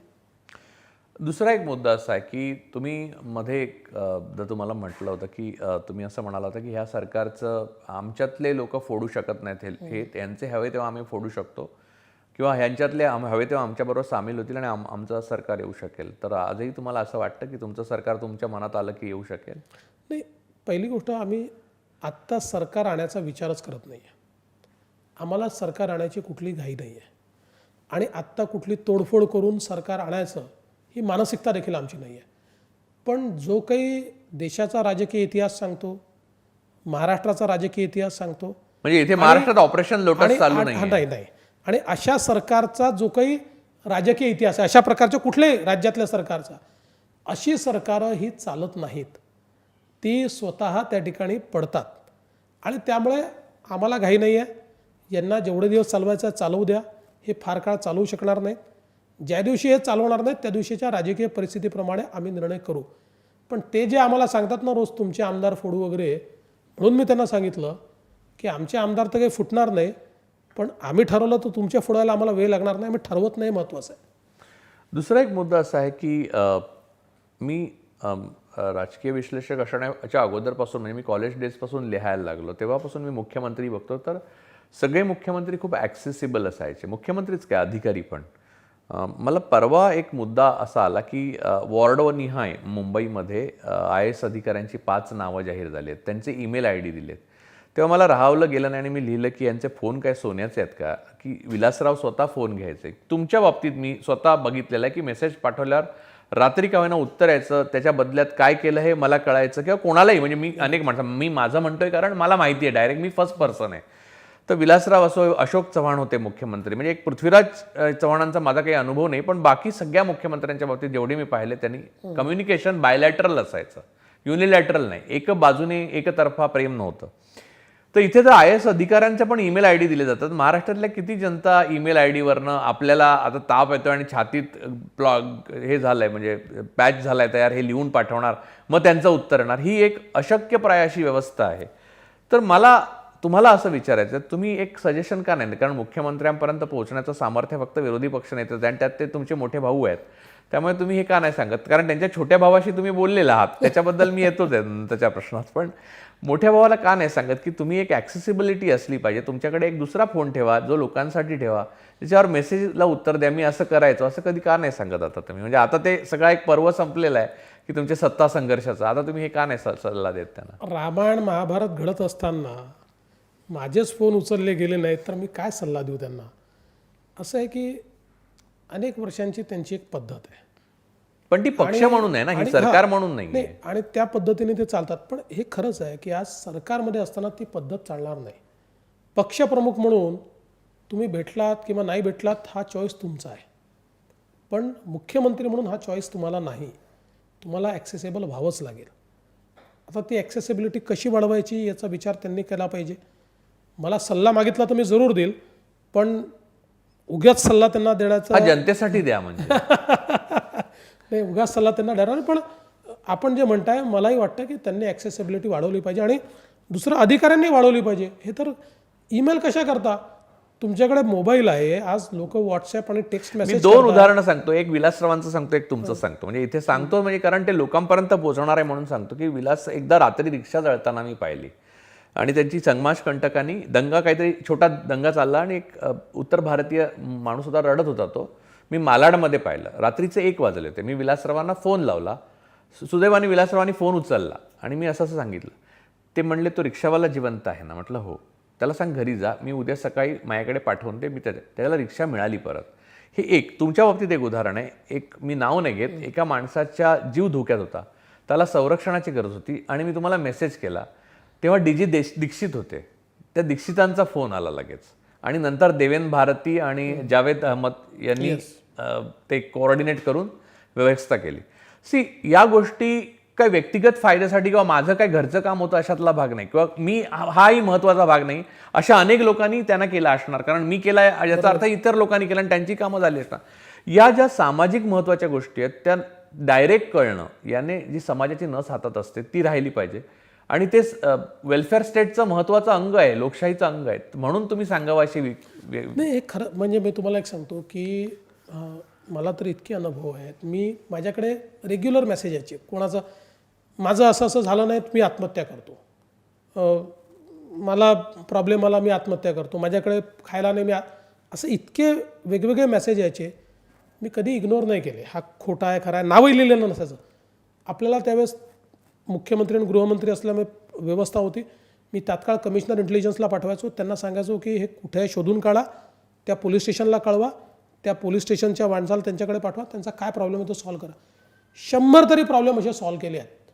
एवढंच नाही, अगदी आत्ता तुम्हाला सांगतो की सोलापूरमधनं मला 2 मेसेजेस आले आणि त्यांनी त्यात एवढं लिहिलं होतं की आमच्याकडे खायला देखील काही उरलेलं नाही, काही करून आम्हाला मदत करा. मी तात्काळ आमच्या तिथले जे अध्यक्ष आहेत विक्रम, त्याला मेसेज केला, म्हटलं हे असं आहे, यांचा नंबरच आलेला आहे, नाव लिहिलं नाही आहे, तुम्ही त्या नंबरवर फोन करून त्यांच्या घरी जा काय प्रॉब्लेम आहे सांगा. औरंगाबादची केस अशी झाली, औरंगाबादला देखील केलं. त्यामुळे शेवटी लोकांना तुमचा एक आधार वाटतो आणि आधार म्हणून ठीक आहे 100% लोकांना सगळी मदत तुम्ही करू शकणार नाही, प्रयत्न तर करू शकाल, काही आधार तर देऊ शकाल, किमान मानसिक आधार तर देऊ शकाल आणि ग्राउंडवरची सिच्युएशन तर तुम्हाला समजेल. आणि म्हणून ही कनेक्टिव्हिटी तर असलीच पाहिजे असं माझं मत आहे. दुसरं असं की त्यांचे धाकटे भाऊ म्हणजे राज ठाकरे, त्यांचं आणि तुमचं एक मधल्या काळात म्हणजे त्यांचा आणि तुमची भेट अनेकदा झाली. म्हणजे तुम्ही मुख्यमंत्री व्हायच्या अगोदर सुद्धा मला माहिती आहे की कृष्णकुंजेवर तुमची अनेकदा भेट होत असे. पण एक भेट अनलाईक राज ठाकरे आणि अनलाईक देवेंद्र फडणवीस झाली आणि ती कृष्णकुंजेवरही नाही झाली आणि तुमच्याही घरी झाली, तिसऱ्याच एका मित्राकडे झाली. आणि त्यानंतर अचानक राज ठाकरेंनी आपला झेंडा बदलला, तो भगवा झाला, त्यांनी भगव्या रंगात सही करायला सुरुवात केली, त्यांची स्वाक्षरी सुद्धा हल्ली भगव्या रंगात येते. सावरकरांचा अचानक फोटो आला त्यांच्या मंचावर आणि ते हिंदुत्वाची भाषा बोलायला लागले. मला असं विचारायचं की मोठ्या भावाच्या जाण्याने निर्माण झालेल्या पोकळीमध्ये धाकट्या भावाला आणून तिथे एक नवीन समीकरण जुळवण्याचा हा थेट प्रयत्न तुम्ही केला. हे खरं उत्तर द्यायचं, हा राजकीय उत्तर द्यायचं नाही, खरंच उत्तर म्हणजे मला तुम्ही केला. आणि तुमच्या संपूर्ण इंजिनिअरिंगने आणि बुद्धीने ते सगळं उभं राहिलं का? म्हणजे राज ठाकरे स्वतंत्र व्यक्तिमत्व आहे, पण ते मित्र शोधण्यात वाकबगार पण आहेत, त्याचा मित्राचे मित्र पण आहेत, म्हणजे तुमच्यासारखंच आहे त्यांचं. पण ते झालं का? पहिली गोष्ट तर तुम्ही राज ठाकरेंना जवळून ओळखता, कोणाच्या म्हणण्याने ते करतील किंवा कोणी इंजिनियर करू शकेल अशी परिस्थिती नाही आहे. राज ठाकरेंना त्यावेळची राजकीय परिस्थिती नीट समजते, कुठे पोकळी निर्माण झाली आहे हे देखील त्यांना समजतं आणि ती कशी भरून काढायची या संदर्भात त्यांच्याजवळ एक योजना असते. आणि खरंच आहे की शेवटी शिवसेना देखील मोठी कधी झाली ज्या दिवशी शिवसेनेने मराठी माणसासोबत हिंदुत्व घेतलं आणि ज्या दिवशी त्यांनी सांगणं चालू केलं की मराठी माणूस आमचा प्राण आहे आणि हिंदुत्व आमचा श्वास आहे, हे ज्या दिवशी त्यांनी सांगणं चालू केलं त्यावेळेस ते राष्ट्रीय पार्टी झाले, त्यांना ॲक्सेप्टन्स वाढला. राज ठाकरेंच्या देखील हे लक्षात आलं की शेवटी मराठी माणूस हा तर आपला केंद्रबिंदू असलाच पाहिजे आणि त्याशिवाय म्हणजे आपलं पूर्ण राजकारण त्याच्या अवतीभोवती आहे. पण याला व्यापकता जर दिली नाही तर आत्ताच्या प्राप्त परिस्थितीमध्ये त्या व्यापकतेच्या अभावामुळे आपला रोल लिमिटेड होऊन जातो आणि अनेक ठिकाणी भूमिकाच घेता येत. पण हे तुमचं बोलणं झालं ना? नाही, हे माझं बोलणं किंवा मी हे त्यांना सुचवलेलं नाही, पण यावर बोलणं झालं. हां, त्यांच्या जे काही निर्णय त्यांनी घेतले, असं आहे ते माझे मित्र आहेत, अनेक वर्षापासून त्यांचा संबंध आहे आणि अनेक वेळा म्हणजे मीडियाला न समजता आम्ही बोललो आहे, भेटलो आहे अनेक आणि या काळात जास्त जवळ आला. नाही, त्याच्या आधीही भेटलोय. म्हणजे मी मुख्यमंत्री असताना आम्ही मीडियाला न सांगता, कारण काय असतं की मी तुम्हाला एक सांगतो की तसंही राज ठाकरेंशी गप्पा मारायला एक मजा येते तुम्हाला, कारण त्यांच्याकडे काही नवीन गोष्टी असतात, त्यांच्याकडे काही वेगळं ज्ञान असतं. असं नाही त्यांनी माझ्यावर खूप टीका केली आहे, मी त्यांच्यावर टीका केली आहे, अगदी एकमेकाची उणीधुणी काढली आहे. पण हे तेवढंच खरं आहे की शेवटी एक त्यांच्याकडे एक वेगळा विचार असतो, त्यांची प्रत्येक गोष्टीकडे पाहण्याची एक वेगळी पद्धत असते आणि म्हणून या सगळ्या गोष्टींमुळे आणि ज्यावेळेस ते हिंदुत्वाकडे येत आहेत असं माझ्या लक्षात आलं, म्हणजे माझ्या भेटण्याने ते हिंदुत्वाकडे नाही आले, ते हिंदुत्वाकडे येतात असं माझ्या लक्षात आलं, त्यावेळी मी त्यांची भेट घेतली आणि त्यांच्याकडनं समजून घेतलं की नेमकं त्यांच्या मनात काय आहे. आणि त्यावेळेस मला त्यांच्या मनातलं जे त्यांनी सांगितलं, मला असं वाटतं की त्यांचा ट्रॅक करेक्ट होता, ते योग्य दिशेने चालले होते. आणि त्यांनी हे देखील मला सांगितलं त्यावेळी की देवेंद्र, मी ज्यावेळेस मनसे काढली त्यावेळेसच भगवा झेंडाच आम्ही घेणार होतो, परंतु आमच्या काही लोकांनी त्यावेळेस असा काढला की आपण एक मिक्स झेंडा तयार करू, सगळ्या विचाराचे लोक आपल्याकडे आहेत, नुसता भगवा झेंडा नको. आणि म्हणून त्यावेळेस मी भगवा झेंडाही रजिस्टर करून ठेवला आहे. म्हणजे हा काही आज त्यांनी आणला नाही, त्यांनी असं सांगितलं की मी रजिस्टर करून ठेवला आहे, पण आज मला असं वाटतं आहे आणि मी तो झेंडा माझा घेऊन पुढे निघणार आहे. सो त्यांच्या हिंदुत्वाकडे जाण्याने माझा इंटरेस्ट वाढला हे नक्की. तो इंटरेस्ट किती वाढलाय? कितपर्यंत पुढे गेलाय? काय आहे की हे प्रेम प्रकरण म्हणजे जे काय आहे पक्षीय प्रेम प्रकरण ते किती पुढे गेले? कारण आम्हाला वर्ण माहिती आहे, तो हिमनगाचा फार छोटा भाग माहिती आहे. नाही, बघा, दोन गोष्टींमध्ये आमचं निश्चित पटू शकतं. मराठी माणसाच्या बद्दल त्यांचा आग्रह आम्हाला मान्य, हिंदुत्व 100% मान्य. फक्त एक गोष्ट आम्हाला मान्य होऊ शकणार नाही, ती म्हणजे परप्रांतीयांच्या संदर्भात, गैर मराठी भाषीयांच्या संदर्भातली अतिशय टोकाची भूमिका, जी आत्ता त्यांची फार टोकाची वाटत नाही आहेत, थोडी व्यापक व्हायला लागली आहे, पण ते जे सातत्याने घेत आले आहेत त्याच्यात त्यांचं ना आमचं जमणं शक्य नाही. आम्ही राष्ट्रीय पक्ष आहोत, आम्हाला सगळ्यांना सोबत घेऊन चालायचं आहे. मराठी माणूस हा महत्त्वाचा आहेच आणि महाराष्ट्रात त्याला महत्त्व मिळालंच पाहिजे, पण जो गैर मराठी आहे याचा तिरस्कार करून आपल्याला राजकारण करता येणार नाही. इन्क्लुझिव्ह राजकारणच आपल्याला करावं लागेल. त्यामुळे त्या एका मुद्द्यावर जोपर्यंत आमचे विचार जुळत नाही तोपर्यंत तुम्ही प्रेम प्रकरण म्हणा का अजून मैत्री म्हणा, ही राजकीयदृष्ट्या तरी होणं कठीण आहे. पण ती खूप शक्यता वाढलेली आहे का? याचे हे तुम्ही त्यांना विचारू शकताय, हे त्यांना विचारा तुम्ही. म्हणजे वाढलेली आहे? नाही नाही, असं नाही, दिसतंय. त्यांच्या मनात काय हे मी नाही सांगू शकत, पण ते तुम्ही काढू तुमच्या शकता. काय, मी तुमच्या मनातलं विचारतो. नाही असं राज ठाकरेंसोबत आम्हाला यापूर्वीही अनेक वेळा आमच्या मनात होतं की आपण गेलं पाहिजे, पण या एका कारणाने तत्वावर आम्ही गेलो नाही. बाकी व्यक्ती म्हणून त्यांच्याशी आमचं काही वैर असण्याचं कारण नाही. जुनी मैत्रीच आहे आमची, सोबत एकत्रित दोन्ही पक्षांनी काम केलेलं आहे, त्यामुळे तो काही प्रश्न नाही आहे. आणि हिंदुत्व आणि मराठी माणूस याच्यावर विवादच होऊ शकत नाही. पण पुन्हा सांगतो की जोपर्यंत परप्रांतीयांच्या संदर्भातली भूमिका ही इन्क्लुझिव्ह होत नाही, म्हणजे परप्रांतीयांनी होऊन मराठी माणसाच्या डोक्यावर बसवा असं आमचंही मत नाही, परंतु परप्रांतीयांच्या संदर्भात टोकाची भूमिका, त्यांना महाराष्ट्रात राहायचा अधिकार नाही किंवा अशा प्रकारची भूमिका जर राहिली तर ती भूमिका आम्ही मान्य करू शकत नाही. दुसरं, विचार स्वातंत्र्याच्या बाबतीत देवेंद्र, मला तुम्हाला विचारायचं आहे की पंतप्रधानांच्या बाबतीत, मोदीजींच्या बाबतीत अनेकांना अनेक आक्षेप असतील त्यांच्या कार्यशैलीबाबत, पण एक गोष्ट आहे, त्यांनी कधी कोणाला ब्लॉक करत नाहीत आणि तुम्ही स्वतः कधी ब्लॉक करत नव्हता. ब्लॉक करणं हा शिवसेनेचं हे होतं, म्हणजे शिवसेनेच्या नेतृत्वामध्ये एक थोडं ब्लॉक करण्याची परंपरा होती, पण तुम्ही करत नव्हता.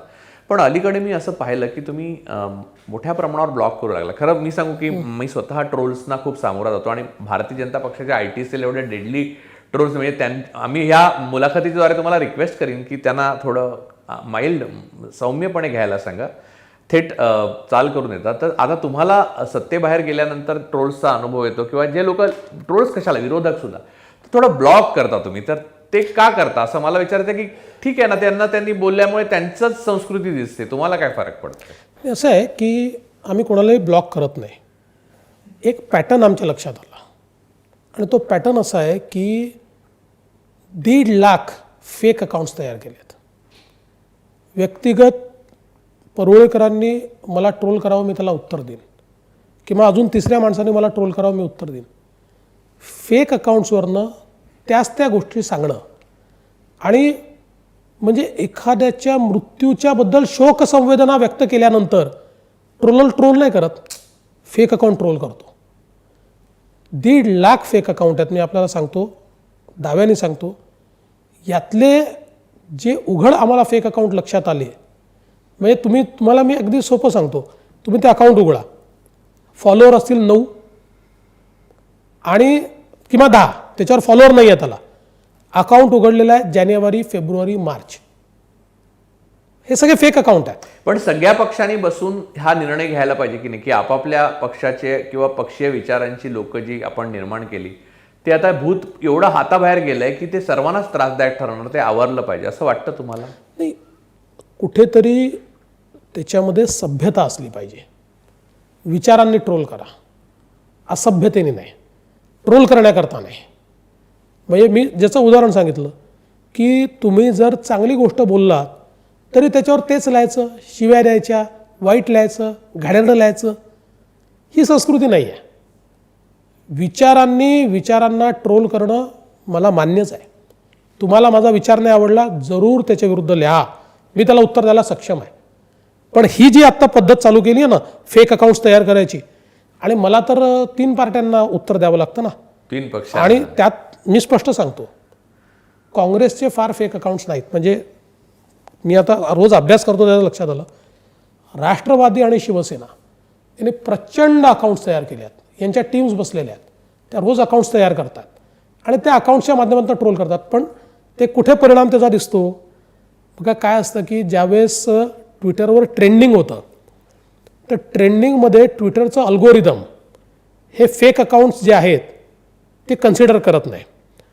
आणि म्हणून ज्या दिवशी आम्ही महाराष्ट्र बचाव अशा प्रकारचं आंदोलन केलं आणि या आंदोलनाच्या दिवशी आम्ही ट्रेंडिंग केलं आणि त्यांनी ट्रेंडिंग केलं. त्यांनी महाराष्ट्र विरोधी BJP ट्रेंडिंग केलं, महाराष्ट्रद्रोही BJP असं केलं. आम्ही महाराष्ट्र बचाव असं ट्रेंडिंग केलं. आमचं ऑर्गॅनिक ट्रेंडिंग होतं. आमचे 1,20,000 ट्विट झाले, त्यांचे 1,40,000 ट्विट झाले, आमचे 15,000 मराठीवर झाले, त्यामुळे ते काउंट होत नाहीत. त्यांचे 1,40,000 ट्विट झाले. पण दिवसभर आम्ही नंबर 1 किंवा नंबर 2 होतो. ते 5व्यावर होते, 7व्यावर होते, मग 21व्यावर गेले. याचं कारण ट्विटरचं अल्गोरिदम हे त्यांचे फेक अकाउंट्स बाजूला काढायला लागलं आणि त्यामुळे एवढे ट्विट्स होऊनही ते नॅशनल ट्रेंडिंग करू शकले नाही. मला असं वाटतं की शेवटी हे जे काही त्यांनी सुरू केलेलं ना, आता त्याला उत्तर तर आम्हाला द्यावंच लागेल, कारण शेवटी सामान्य माणसाला तरी लक्षात येत नाही की खरे अकाउंट आहेत की फेक अकाउंट आहेत. त्यामुळे आम्ही ट्विटर किंवा फेसबुक याच्यावर जे काही फिल्टर्स अवेलेबल आहेत त्या फिल्टर्सचा वापर केला आणि तो वापर केल्याबरोबर फेक अकाउंट्स त्या ठिकाणी ब्लॉक व्हायला लागले. ब्लॉक म्हणजे आमच्या याच्यावर येऊ शकणार नाही अशी अवस्था त्या ठिकाणी निर्माण झाली. मला असं वाटतं की जर ते अनफेअर लढाई लढतील आम्हाला डिफेन्स करावाच लागेल. दुसरा एक मुद्दा असा की तुम्हाला मध्ये एक विचार असा होता सगळीकडे की भारताची अर्थव्यवस्था नाजूक परिस्थितीतून जाते आणि ती काय आता कोविडमुळे जाते असं नाही. GST ज्या पद्धतीने अंमलबजावणी झाली म्हणजे त्याच्यावर तुम्ही सहमत असाल नसाल, पण थेट आहे नोटबंदी नंतर GST एक झेलत गेले आणि एन्फोर्समेंट एजन्सीजचा जो मोठमोठ्या एंटरप्रेनर्सवर झालेला वार आहे तो झेलू नाही शकली भारतीय अर्थव्यवस्था आणि तिचं वीक झाली आहे आणि पॅन्डेमिकमुळे अजून वीक झाली. अशा वेळेला तुम्ही अर्थमंत्री होणार अशी एक हवा होती. आता तुम्ही होणार की नाही, तुम्हाला इच्छा आहे की नाही, तुमचा पक्ष काय ठरवणार हा मुद्दा आपण बाजूला घेऊ, पण अर्थशास्त्राच्या बाबतीत आणि आर्थिक नीतीच्या बाबतीत तुम्हाला स्वतःची विचार आहे, मतं आहेत, बुद्धी आहे. तुम्हाला असं नाही वाटत का की भारताचा विषमता जी आहे ती मुळात दख्खन उत्तरेला पोचते आणि त्यामुळे आहे. विंध्य पर्वताच्या इकडे म्हणजे महाराष्ट्राच्या नंतर खाली सगळा भाग आहे तो निर्माण करतो आणि वरची बिलं फेडत बसतो. आता भारत एक आहे, भारताबद्दल प्रेम आहे, सगळी संस्कृती एक आहे, ह्याबद्दल मी हे कठोर आर्थिक सत्य हे आहे की नाही हे स्वीकारता आणि ह्या दृष्टीने तुम्ही विचार करता की नाही? नाही, दोन गोष्टी आहेत. एक तर भारताच्या अर्थव्यवस्थेचा विस्तार हा प्रचंड झाला आहे. म्हणजे 2014 साली आपण 11वी सगळ्यात मोठी अर्थव्यवस्था होता, आता 5वी झालो आहे. असं आहे, आपण आपल्या अर्थव्यवस्थेचा जो दर आहे आता हा भारतात काय होतं याच्या आधारावर ठरवू शकत नाही, जगात काय होतं याच्या आधारावर तो ठरतो. आणि जागतिक मंदीच्या काळात देखील आपण 5%, 6%, 7% जर दर ठेवू शकलो तर मला असं वाटतं की तो दर चांगलाच आहे. पण आता हे खरंच आहे की कोविडचा त्याच्यावर एक मोठा परिणाम होणार आहे, पण त्यातनंही आपण बाहेर पडू, त्याच्याकरता काही स्ट्रॅटेजीज आपल्याला कराव्या लागतील. पण आपण जे म्हणालात ना ते पूर्वी सत्य होतं, आता ते सत्य उरलं नाही. आता विंध्येच्या त्या बाजूला देखील म्हणजे नॉर्थ ऑफ विंध्याज ज्याला आपण म्हणतो, इथे देखील मोठ्या प्रमाणात आज मॅन्युफॅक्चरिंग होत आहे. पंजाब नाही, उत्तर प्रदेश, पंजाब, हरियाणा, दिल्ली हे मॅन्युफॅक्चरिंग हब झाले आहेत. आणि मी तुम्हाला खरंच सांगतो की जी काही व्हॅक्यूम मागच्या काळामध्ये महाराष्ट्राने क्रिएट केली ती व्हॅक्यूम पहिल्यांदा गुजरातने भरली, पण गुजरातची व्हॅक्यूम भरण्याची एक क्षमता होती त्याच्यावर नव्हतं. ती सगळी व्हॅक्यूम ही गुडगाव असेल, अजून म्हणजे उत्तर प्रदेश असेल, हरियाणा असेल, NCRचा भाग असेल, इतका प्रचंड मोठा. म्हणजे आज तुम्ही बघा की मोबाईल फोन मॅन्युफॅक्चरिंगमध्ये सगळ्यात जास्त ज्यातनं आज रोजगार तयार होतो.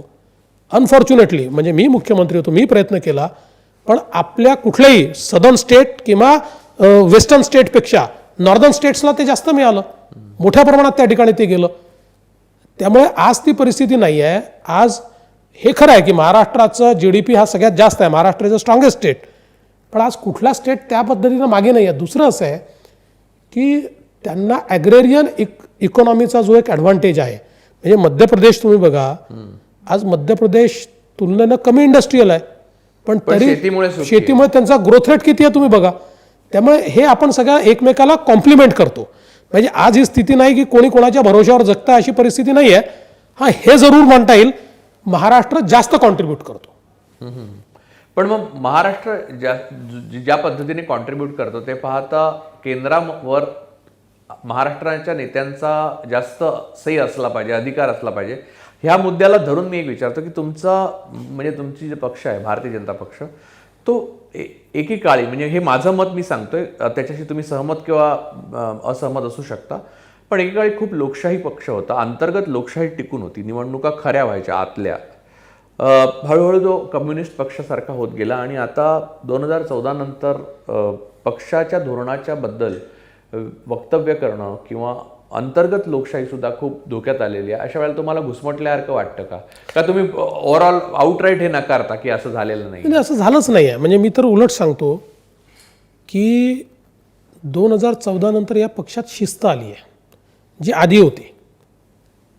आधी म्हणजे कधी? म्हणजे जी दीनदयालजींच्या काळात होती, जी अगदी सुरुवातीला शक्ती नव्हती, नाही जेव्हा सुरुवातीला अटलजी अडवाणीजींच्या काळात होती, जी मधल्या काळामध्ये कुठे ना कुठे बघा हा पक्ष दोनच गोष्टींवर ओळखला जायचा, शिस्तबद्ध केडर आणि राष्ट्रवाद. ह्या दोनच गोष्टी आमच्या महत्त्वाच्या होत्या. यातलं शिस्तबद्ध केडर काय झालं की आम्ही सत्तेच्या जवळ जसे यायला लागलो आणि सत्तेच्या जवळ आल्यानंतर निश्चित आमच्यामध्ये खूप नवीन लोक आले, आमच्या देखील काही पद्धती बदलल्या, पण त्यातलं कुठेतरी अंतर्गत शिस्त ही डिस्टर्ब होते अशी परिस्थिती तयार झाली होती. आज ती रिगेन झाली आहे. आजही या पक्षामध्ये पूर्ण लोकशाही आहे. कोणीही व्यक्ती कुठल्याही पदावर जाऊ शकतो. आज तुम्ही बघा आजही पक्षामध्ये 80% पदांवर असलेली मंडळी फर्स्ट जनरेशन पॉलिटिशियन्स आहेत, कुठल्याही पॉलिटिकल घराण्याची नाहीत. त्यातलीही 90% लोकं अशी आहेत की ज्या लोकांनी छोटा कार्यकर्ता म्हणून काम केलं आहे आणि वर जात जात ते मोठे झालेले आहेत. त्यामुळे अशा प्रकारची घुसमट असण्याचं कुठलंही कारण नाही आहे. बघा शेवटी पक्षाची शिस्त ही महत्त्वाची असते. पक्षामध्ये एखादी गोष्ट तुम्हाला मनाप्रमाणे नसली तर ती कुठे मांडली पाहिजे हे पक्षाने सांगितलेलं आहे, ते पक्षामध्ये तुम्हाला मांडता येईल. पण जर ही सवय प्रत्येकाला लागली की माझ्या मनासारखं झालं नाही की मीडियात जाऊन बोलायचं, हे मान्यच होऊ शकत नाही. त्यामुळे त्याला जर कोणी घुसमट म्हणत असेल तर मला ते मान्य नाही आहे. दुसरा प्रश्न असा की तुम्हाला लोकांनी मतं दिली त्याची अनेक कारणं असतील. त्याचं एक महत्त्वाचं कारण म्हणजे सरंजामदार जे होते अगोदरच्या पक्षांचे, जे गेल्या 60-70 वर्षात उभे राहिले होते, त्यांच्याविरुद्ध राग होता जनतेमध्ये. ते सरंजामदार जमीनदार होते, फ्युडल लॉर्ड्स होते आणि त्यांनी शोषण केलं होतं वेगवेगळ्या प्रकारे, आर्थिक आणि सामाजिक. त्यांच्याविरुद्ध तुम्हाला मतं मिळाली अनेकदा देशभर. आणि तुम्ही नंतर आता असं आलं की तुमचं पॉलिटिकल इंजिनिअरिंगसाठी अमित भाई असो किंवा म्हणजे महाराष्ट्रात तुम्ही सुद्धा त्यांनाच आपल्या पक्षात घेतले आणि त्यांना आपल्या पक्षात घेतल्यामुळे म्हणजे लोकांचा राग जो तुमच्या शिडामध्ये पक्षाचा भरून तुम्ही तुमचं गलबत समुद्रात घातलं होतं आणि ते पुढे जात होतं, तर तेच जर तुमच्या बरोबर आले तर मग पुन्हा एकदा जनतेने आपला राग व्यक्त करायला कोणता मार्ग करायचा असा मुद्दा नाही निर्माण होत? नाही, असं आहे की किती लोक आले असतील, 2%, 3% लोक घेतले, आम्ही नाही घेतले असं नाही आहे. कारण राजकीय विस्तारामध्ये अनेक असे बेटं असतात की ज्या बेटांवर तुमच्या 3 पिढ्या निघून गेल्यानंतर देखील तुमचा विस्तार होत नाही. त्या बेटांची ती कारणं असतात. अशी बेटं. एक मिनिट तुम्हाला थांबवतो, उदाहरण सांगू का मी तुम्हाला? खरं तर माझे खूप चांगले संबंध आहेत. राधाकृष्ण विखे पाटील साहेबांचा मुलगा, म्हणजे त्यांचा आणि माझा घरचा संबंध असून सुद्धा मी हे उदाहरण देतो अशासाठी, कारण तुमचा तिथे सिटिंग MP होता, तुमचा स्वतःचा कार्यकर्ता खासदार होता. अशा वेळेला तुम्ही त्यांच्या मुलाला पक्षात घेतलं आणि त्याला खासदार बनवलं. काय याच्या मागे हेतू आहे? याच्या पाठीमागचा हेतू असा होता की आमचे सिटिंग MP चांगलेच आहेत, म्हणजे चांगलेच होते. त्यांनी मेहनतही केली होती. नाही ऐका, पण आम्ही ज्यावेळी जे काही सर्व्हेस केले त्या सर्व्हेसमध्ये थोडी अँटी इन्कम्बन्सी मला आढळून आली. आणि मग ही अँटी इन्कम्बन्सी असताना म्हणजे तुम्ही जर गांधींचं बघितलं असेल, एकदा निवडून आले, मग एकदा हे झालं, मग पुन्हा त्यांना आम्ही तिकीट दिलं. आत्ताच्या परिस्थितीमध्ये त्यांनी मेहनत नाही केली का, भरपूर मेहनत केली, तरीही काही प्रमाणात तिथे अँटी इन्कम्बन्सी मला आढळली. आणि मग या परिस्थितीमध्ये आपण काही बदल करावा असं आमच्या डोक्यात होतं त्या ठिकाणी, त्या अँटी इन्कम्बन्सीचा विचार करताना. त्यात आमच्यासमोर काही नावं होती. ती नावं असताना राधाकृष्ण विखे पाटलांना आम्ही घेण्याचा निर्णय घेतला आणि त्यांच्या मुलांनी जवळजवळ 4 वर्ष म्हणजे आपल्यालाही माहिती आहे त्याची 4 वर्ष त्यांनी तयारी केली होती आणि लोकसभेकरताच तयारी केली होती. म्हणजे त्यांच्या विनेबिलिटी बद्दल शंकाच नाहीये. तर त्याच्यामुळे मग आम्ही तो निर्णय घेतला. म्हणजे प्रश्न तुम्ही घ्यावं की नाही हा नाही म्हणूनच मी सांगतो की आत्ता त्या ठिकाणी परिस्थिती अशी होती की आमच्याकरता एक सीट महत्त्वाची होती, एक सीट महत्त्वाची होती. आणि विशेषतः महाराष्ट्रामध्ये मागच्या वेळेचा आमचा परफॉर्मन्स रिपीट करायचा, 42 सीटा आणायच्या, म्हणजे एक फार मोठी टास्क आमच्यासमोर होती. अशा परिस्थितीमध्ये आम्हाला ज्यावेळेस असं वाटलं की थोडी इन्कम्बन्सी आपल्याला दिसते आहे, व्यक्ती चांगला आहे, मेहनत केली आहे, पण तरीही अनेक वेळा चांगली मेहनत करूनही इन्कम्बन्सी असते, ती इन्कम्बन्सी दिसत असल्यामुळे आपल्याला बदलावा लागेल असा विचार आला आणि म्हणून आम्ही त्या ठिकाणी बदल केला. याचा अर्थ गांधी संपले असं नाही आहे. उद्या पुन्हा तुम्हाला गांधी कुठल्या तरी पदावर दिसू शकतील, आमदार दिसू शकतील, खासदार दिसू शकतील, राज्यसभेत दिसू शकतील, विधान परिषदेत दिसू शकतील. त्यांना काही डंप केलेलं नाही आम्ही. नाही, उदाहरणार्थ मी तुम्हाला दुसरं सांगतो. म्हणजे तुमच्याच पक्षातल्या 2 माणसामध्ये उदाहरणार्थ मेधा कुलकर्णींची सीट आपल्या पाटील साहेबांना, चंद्रकांत पाटील साहेबांना गेली. त्या मेधा कुलकर्णींना विधान परिषदेवर पण घेतलं नाही, त्यांना 2दा रडावं लागलं. एकदा सीट गेली तेव्हा आणि दुसऱ्यांदा विधान परिषद मिळाली नाही तेव्हा. तर किती वेळ कार्यकर्त्यांनी, म्हणजे जेवढा लॉयलिस्ट आणि पॉप्युलर कार्यकर्त्यांनी किती वाट बघावी. अल्टिमेटली जेव्हा मेधाताईंना आपण तिकीट दिली त्यावेळी तिकीट मागणारे कमी नव्हते. आता हे जे मुरली मोहोळ महापौर आहेत हे देखील तिथे तेवढे स्ट्रॉंग होते, तेही निवडून येऊ शकले असते, पण त्यावेळेस आपण मेधाताईंना दिली. आजही आणि मेधाताईंनी 5 वर्ष चांगलं काम केलं, म्हणजे याबद्दल कोणाच्या मनात शंका नाही. त्यांना परत दिलं असतं तर त्या निवडून आल्या असत्या. प्रश्न असा झाला की आमची ज्यावेळेस पार्लमेंटरी बोर्डाची बैठक झाली आणि त्याच्या आधी स्क्रीनिंग कमिटीची बैठक झाली, त्यावेळी अमितभाईंनी असं म्हटलं की राज्याच्या अध्यक्षांनी लढलंच पाहिजे काही झालं तरी. आणि त्यांनी सांगितलं की चंद्रकांत दादा तुम्ही लढा. आमच्यासमोर पर्याय काय होता? पर्याय असा होता की कोल्हापूरमधून आले नसते. नाही, तो प्रश्न नव्हता. कोल्हापूरमधनं लढवायचा. कोल्हापूरमधली त्यांची जी सीट आहे ती शिवसेनेकडे होती, ती काही शिवसेना द्यायला तयार नव्हती. मग आम्हाला अमल महाडिकला त्या ठिकाणी बसवून त्यांना उभं करावं लागलं असतं, जे अडचणीचं होतं.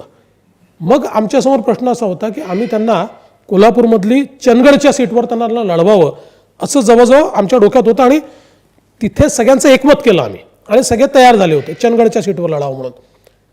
पण चंदगड एका बाजूला, हे राज्याचे अध्यक्ष, आणि हे सगळं कसं होऊ शकेल? अशा याच्यात अमितभाई असं म्हणाले की पुण्यात एखादी सीट नाही का यांच्याकरता? आणि मग पुण्यातल्या सीट्स कुठल्या होत्या?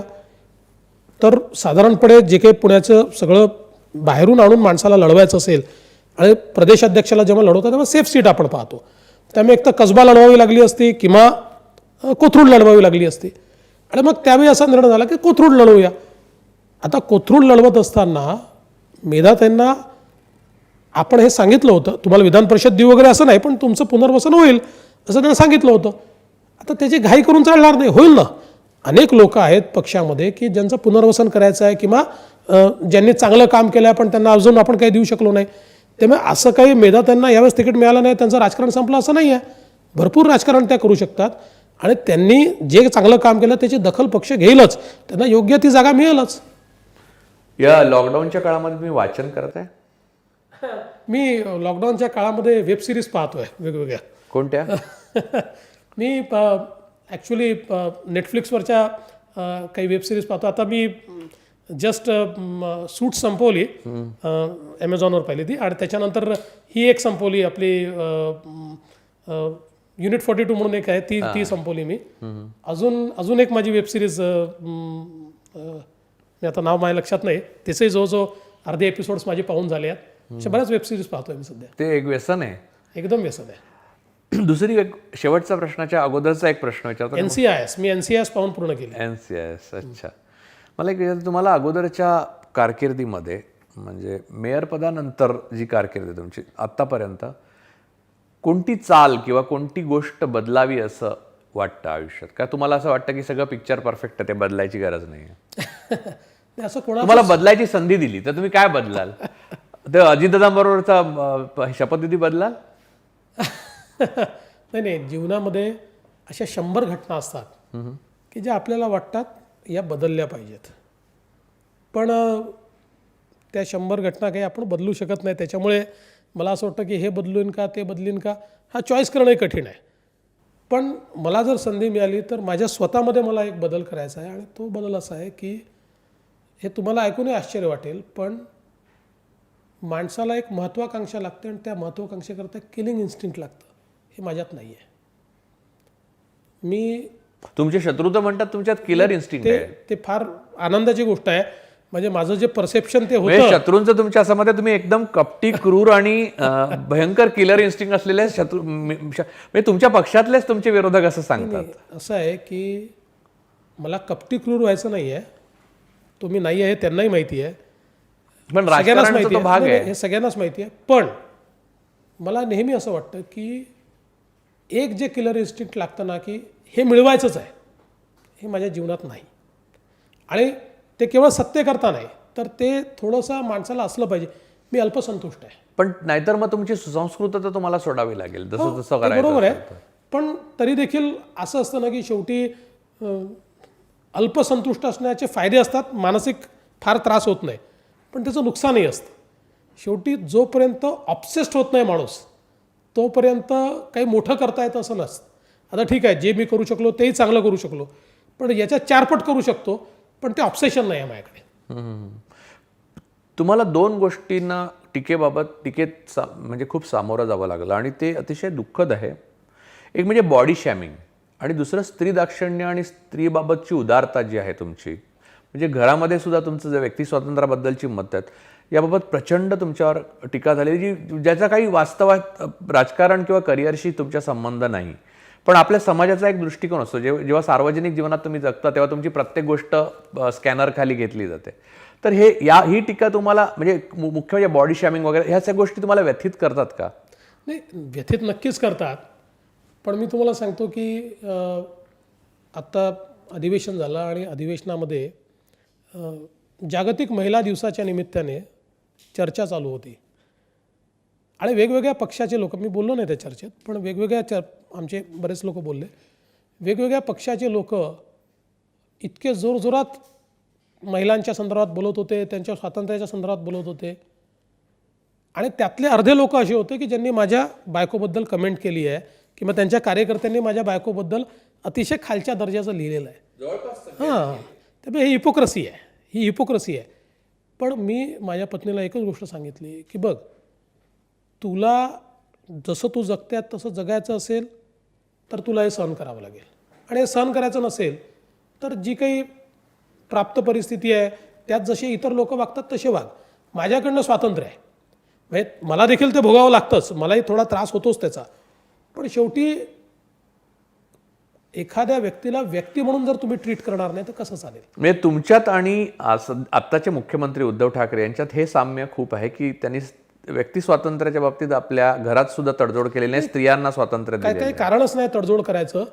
फक्त राजकारणातले लोक किती खुजे आहेत आणि किती संकुचित आहेत, आणि वेगवेगळ्या पक्षाचे नेते किती खुजे आणि संकुचित आहेत. म्हणजे यातल्या अनेक नेते, मी नावं घेणार नाहीत, पण ज्यांनी स्वतः माझ्या पत्नीला ट्रोल करण्याकरता लोक अपॉइंट केले किंवा लोकांना सांगितलं, असे अनेक मला लोक माहिती आहेत. पण हे त्यांचं खुजेपण आहे, त्याच्यामुळे मी त्याच्यावर कमेंट दुर्लक्ष करतात. दुर्लक्ष पण दुखतं आतमध्ये, 100% दुखणारच आहे, वाईट वाटतंच. म्हणजे ज्या प्रकारे आणि ज्या भाषेमध्ये ट्रोल केलं जातं, वाईट वाटणारच आहे. तुमच्या आईला पण वाईट वाटत असेल ना, का त्यांना दूरच ठेवता यापासून तुम्ही? मुलीला वाईट वाटत असेल. फॉर्च्युनेटली काय, माझी मुलगी अजून लहान आहे, ती ट्विटरवर किंवा फेसबुकवर नाही, आणि माझी आई व्हॉट्सॲप पाहते पण ती फेसबुक आणि ट्विटर पाहत नाही. देवेंद्र, तुम्हाला आयुष्यात आपण पंतप्रधान होऊ असं आत्ता वाटतं का? वाटत नाही? नाही, मला वाटत नाही. वाटत नाही, पण झालात तर देश बदलून ठेवाल असं वाटतं? असं जर तरचा काही विषय नसतो. जो रोल मिळेल, आणि माझ्या जीवनातलं हे सत्य तुम्ही बघा, जो रोल मला मिळाला, मी नगरसेवक होतो तेव्हाही I have made a difference, मी महापौर होतो तेव्हाही I have made a difference, मी आमदार होतो साधा त्यावेळेस I have try to make a difference, आणि मुख्यमंत्री होतो तेव्हाही जे काही करता आलं ते केलं. आता विरोधी पक्षनेता आहे तर त्या भूमिकेत पूर्ण मी जे करता येईल ते करायचा प्रयत्न करतो. त्यामुळे जीवनात जी भूमिका मिळाली त्या भूमिकेला आपल्या क्षमतेप्रमाणे न्याय द्यायचा प्रयत्न करायचा. सगळ्यांचं चांगलं करण्याचा प्रयत्न जेवढा होईल तेवढा सगळ्यांचं सगळ्या वेळेला चांगलं करता येत नाही, पण जेवढं शक्य आहे तेवढं करण्याचा जर प्रयत्न करत असताना तुम्हाला तुमच्याच जवळची माणसं, विरोधातली माणसं खलनायक म्हणून रंगवतात, तेव्हा कसं वाटतं? नाही, असं आहे की तुमच्या पक्षातल्या माणसांनी रंगवले, मी नावं नाही घेत आता कारण तुम्हालाही माहिती आहे. नाही, मी तुम्हाला एक सांगतो की अशा सगळ्या माणसांना त्यावेळी आपण काय मदत केली आपल्याला माहिती असतं. ते कुठल्या परिस्थितीत होते, त्यांना कुठल्या परिस्थितीतून आपण बाहेर काढलं याची आपल्याला कल्पना असते. त्यामुळे अशा या सगळ्या परिस्थितीमध्ये माझ्यावर त्याचा काही फार परिणाम होत नाही. थोडं दुःख होतं, पण फार काही त्याचा परिणाम मला होत नाही. आणि मी काय आहे म्हणजे खरं तर आता माझ्याबद्दल अनेक गोष्टी तयार करण्याचा प्रयत्न केला, पण शेवटी आपल्या संपर्कातनं लोक आपल्याला ओळखतात ना, आपण काय आहोत हे लोकांना माहिती असतं. आज माझ्यावर तुम्ही 10 आरोप लावले तरी लोकांनी माझा व्यवहार पाहिलेला आहे. लोक माझ्याकडे आले त्यावेळेस मी जीवनात कधी कोणाचा अपमान केला नाही. एक व्यक्ती तुम्हाला असा सापडणार नाही की जो माझ्या घरी आला किंवा माझ्या ऑफिसला आला आणि त्याला अपमानित करून पाठवलं. मी कधीच अपमान करत नाही. आणि कधी कोणाच्याबद्दल म्हणजे माझे जे राजकीय विरोधक आहेत, हे राजकीय विरोधकही खाजगीत कबूल करतील की त्यांच्याही अडचणीच्या काळात मी त्यांना मदत केली. राजकीय डास ठेवून कोणाला तरी त्रास द्यायचा आहे असं मी कधी केलं नाही, कारण ते माझ्या ह्याच्यात बसत नाही. जे बांधणारे आहेत तुम्हाला तुमच्यावर टीका मी केल्यावर ज्या पद्धतीने माझ्याशी त्यांनी कठोरपणे वाद घातलेले आहेत किंवा समाज माध्यमावर मी वाचली असेल की ज्या पद्धतीने मला ट्रोल केलेलं म्हणजे माणसं म्हणजे बोट्स नव्हे किंवा खोटे माणसं नाही, मला ज्यांना मी डायरेक्ट ओळखतो, थेट ओळखतो आणि माझे मित्र आहेत, त्यांनी तुमची बाजू घेऊन ज्या पद्धतीने माझ्या जुन्या मैत्री तोडण्याचा प्रयत्न केला, अर्थात मी ती तोडू दिली नाही, ते पाहता त्यांनी तुम्ही काहीतरी नक्कीच थोडं त्यांच्या याबद्दल पुण्य आणि चांगलं केलं असणार याची मला पूर्ण कल्पना आहे. नाही बघा, मी खरं तुम्हाला सांगतो की मी जीवनात निगेटिव्ह काम कधी केलं नाही. माझ्याच्याने निगेटिव्ह काम होत नाही. आणि तुम्हाला अतिशयोक्ती वाटेल, पण ज्या दिवशी माझ्या हातून निगेटिव्ह काम घडतं, कारण घडतं आपल्याला अनेक वेळा नकळत घडतं, मी त्या दिवशी झोपू शकत नाही. माझ्या जीवनामध्ये पॉझिटिव्ह कामच मी करतो. आणि व्यक्ती जो मला भेटायला येतो ना, पहिला माझा त्याच्या चांगुलपणावर विश्वास आहे. अनेक वेळा त्या चांगुलपणाच्या विश्वासामुळे तो ज्यास वाईट निघतो त्यास दुःख होतं, पण तरीही मी ते सोडलं नाही. आलेला माणूस चांगला असं धरूनच मी त्याच्याकडे पाहतो. आणि म्हणून प्रत्येकाचं जे आपल्याच्याने ठीक होऊ शकेल ते करायचा प्रयत्न करतो. मी निगेटिव्ह काम करूच शकत नाही. मी तुम्हाला अखेरचा प्रश्न विचारतो, तुम्ही त्याच्यातलं थोडं उत्तर आधी दिलं. मला आश्चर्य वाटलं की माझ्या मनातला प्रश्न तुम्हाला आधी कसं कळला. रात्री बिछाणावर पडल्यावर तुम्हाला झोप लागते का लगेच, का खूप स्ट्रेसमुळे झोप लागत नाही? नाही, मला माझे झोपेचे टायमिंग्स ऑड आहेत, पण जेवढा वेळ मला झोप लागते तेवढा वेळ शांतपणे लागते. पण म्हणजे पहिलेपासूनच सवयी आहेत, त्यामुळे रात्री काहीतरी पाहणं, काहीतरी वाचणं, थोडा टंगमंगळ करणं ही सवय असल्यामुळे मी उशिरा झोपतो. पण स्ट्रेसमुळे झोप येत नाही अशी परिस्थिती नाही. स्वतःच्या मनामध्ये एक न्यायाधीश लपलेला असतो देवेंद्र, आणि तुमचा मनातला न्यायाधीश कधी खोटा बोलत नाही. मला असं वाटतं की तुम्ही जोपर्यंत तुमच्या मनातला न्यायाधीश तुमच्या बाजूने न्याय देतोय तोपर्यंत तुम्ही मस्त राहा आणि मस्त जगा. तुमच्या ज्या काही इच्छा आहेत, महत्त्वाकांक्षा आहेत, त्या जोपर्यंत सार्वजनिक कल्याणासाठी अधिक चांगल्या असतील आणि एक वेलफेअर स्टेट हे भारताचं लोकतंत्र जे आहे ते अधिक समृद्ध करण्यासाठी असतील, तर त्यासाठी कायमच तुम्हाला शुभेच्छा आहेत. प्रत्येक नेत्याला आपण ह्या शुभेच्छा दिल्या पाहिजे. तुम्ही तर जाणता, तुम्ही सुसंस्कृत आहात, जाणता, समाज जाणता. आणि मला असं वाटतं की सर्व नकारात्मकता तुम्ही जसं मगाशी म्हणालात ती कमी व्हावी या समाजातनं. यासाठी या पुढच्या काळात तुम्हाला अधिकाधिक बळ मिळायला पाहिजे. लोकांना, खऱ्या माणसांना ब्लॉक करू नका, कारण ती काही लोकांची मोनोपॉली आहे, त्यांनाच करू दे, तुम्ही करू नका. आणि फोन जसे तुम्ही ज्या पद्धतीने घेता आणि उत्तर देता ते चालू ठेवा, कारण तो एक चांगला गुण आहे आणि त्यामुळे जनतेशी अजूनही तुमचा कनेक्ट तुटलेला नाही. माझ्याकडनं तुम्हाला खूप खूप शुभेच्छा. आणि आपण पुढच्या वेळी जेव्हा बोलू तेव्हा तुम्ही अधिक मोठ्या पदावर असाल आणि तेव्हा आपण त्या पदाच्या क्षमतेतला आणि तुम्ही काय करतात त्याच्याबद्दल चर्चा करू. धन्यवाद. थँक्यू. आभारी.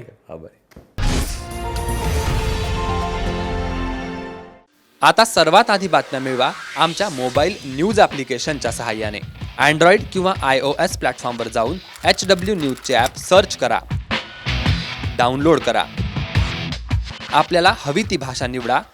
आजच्या बातम्यांच्या गर्दीतून आपल्या कामाची बातमी मिळवा फक्त HW न्यूजवर.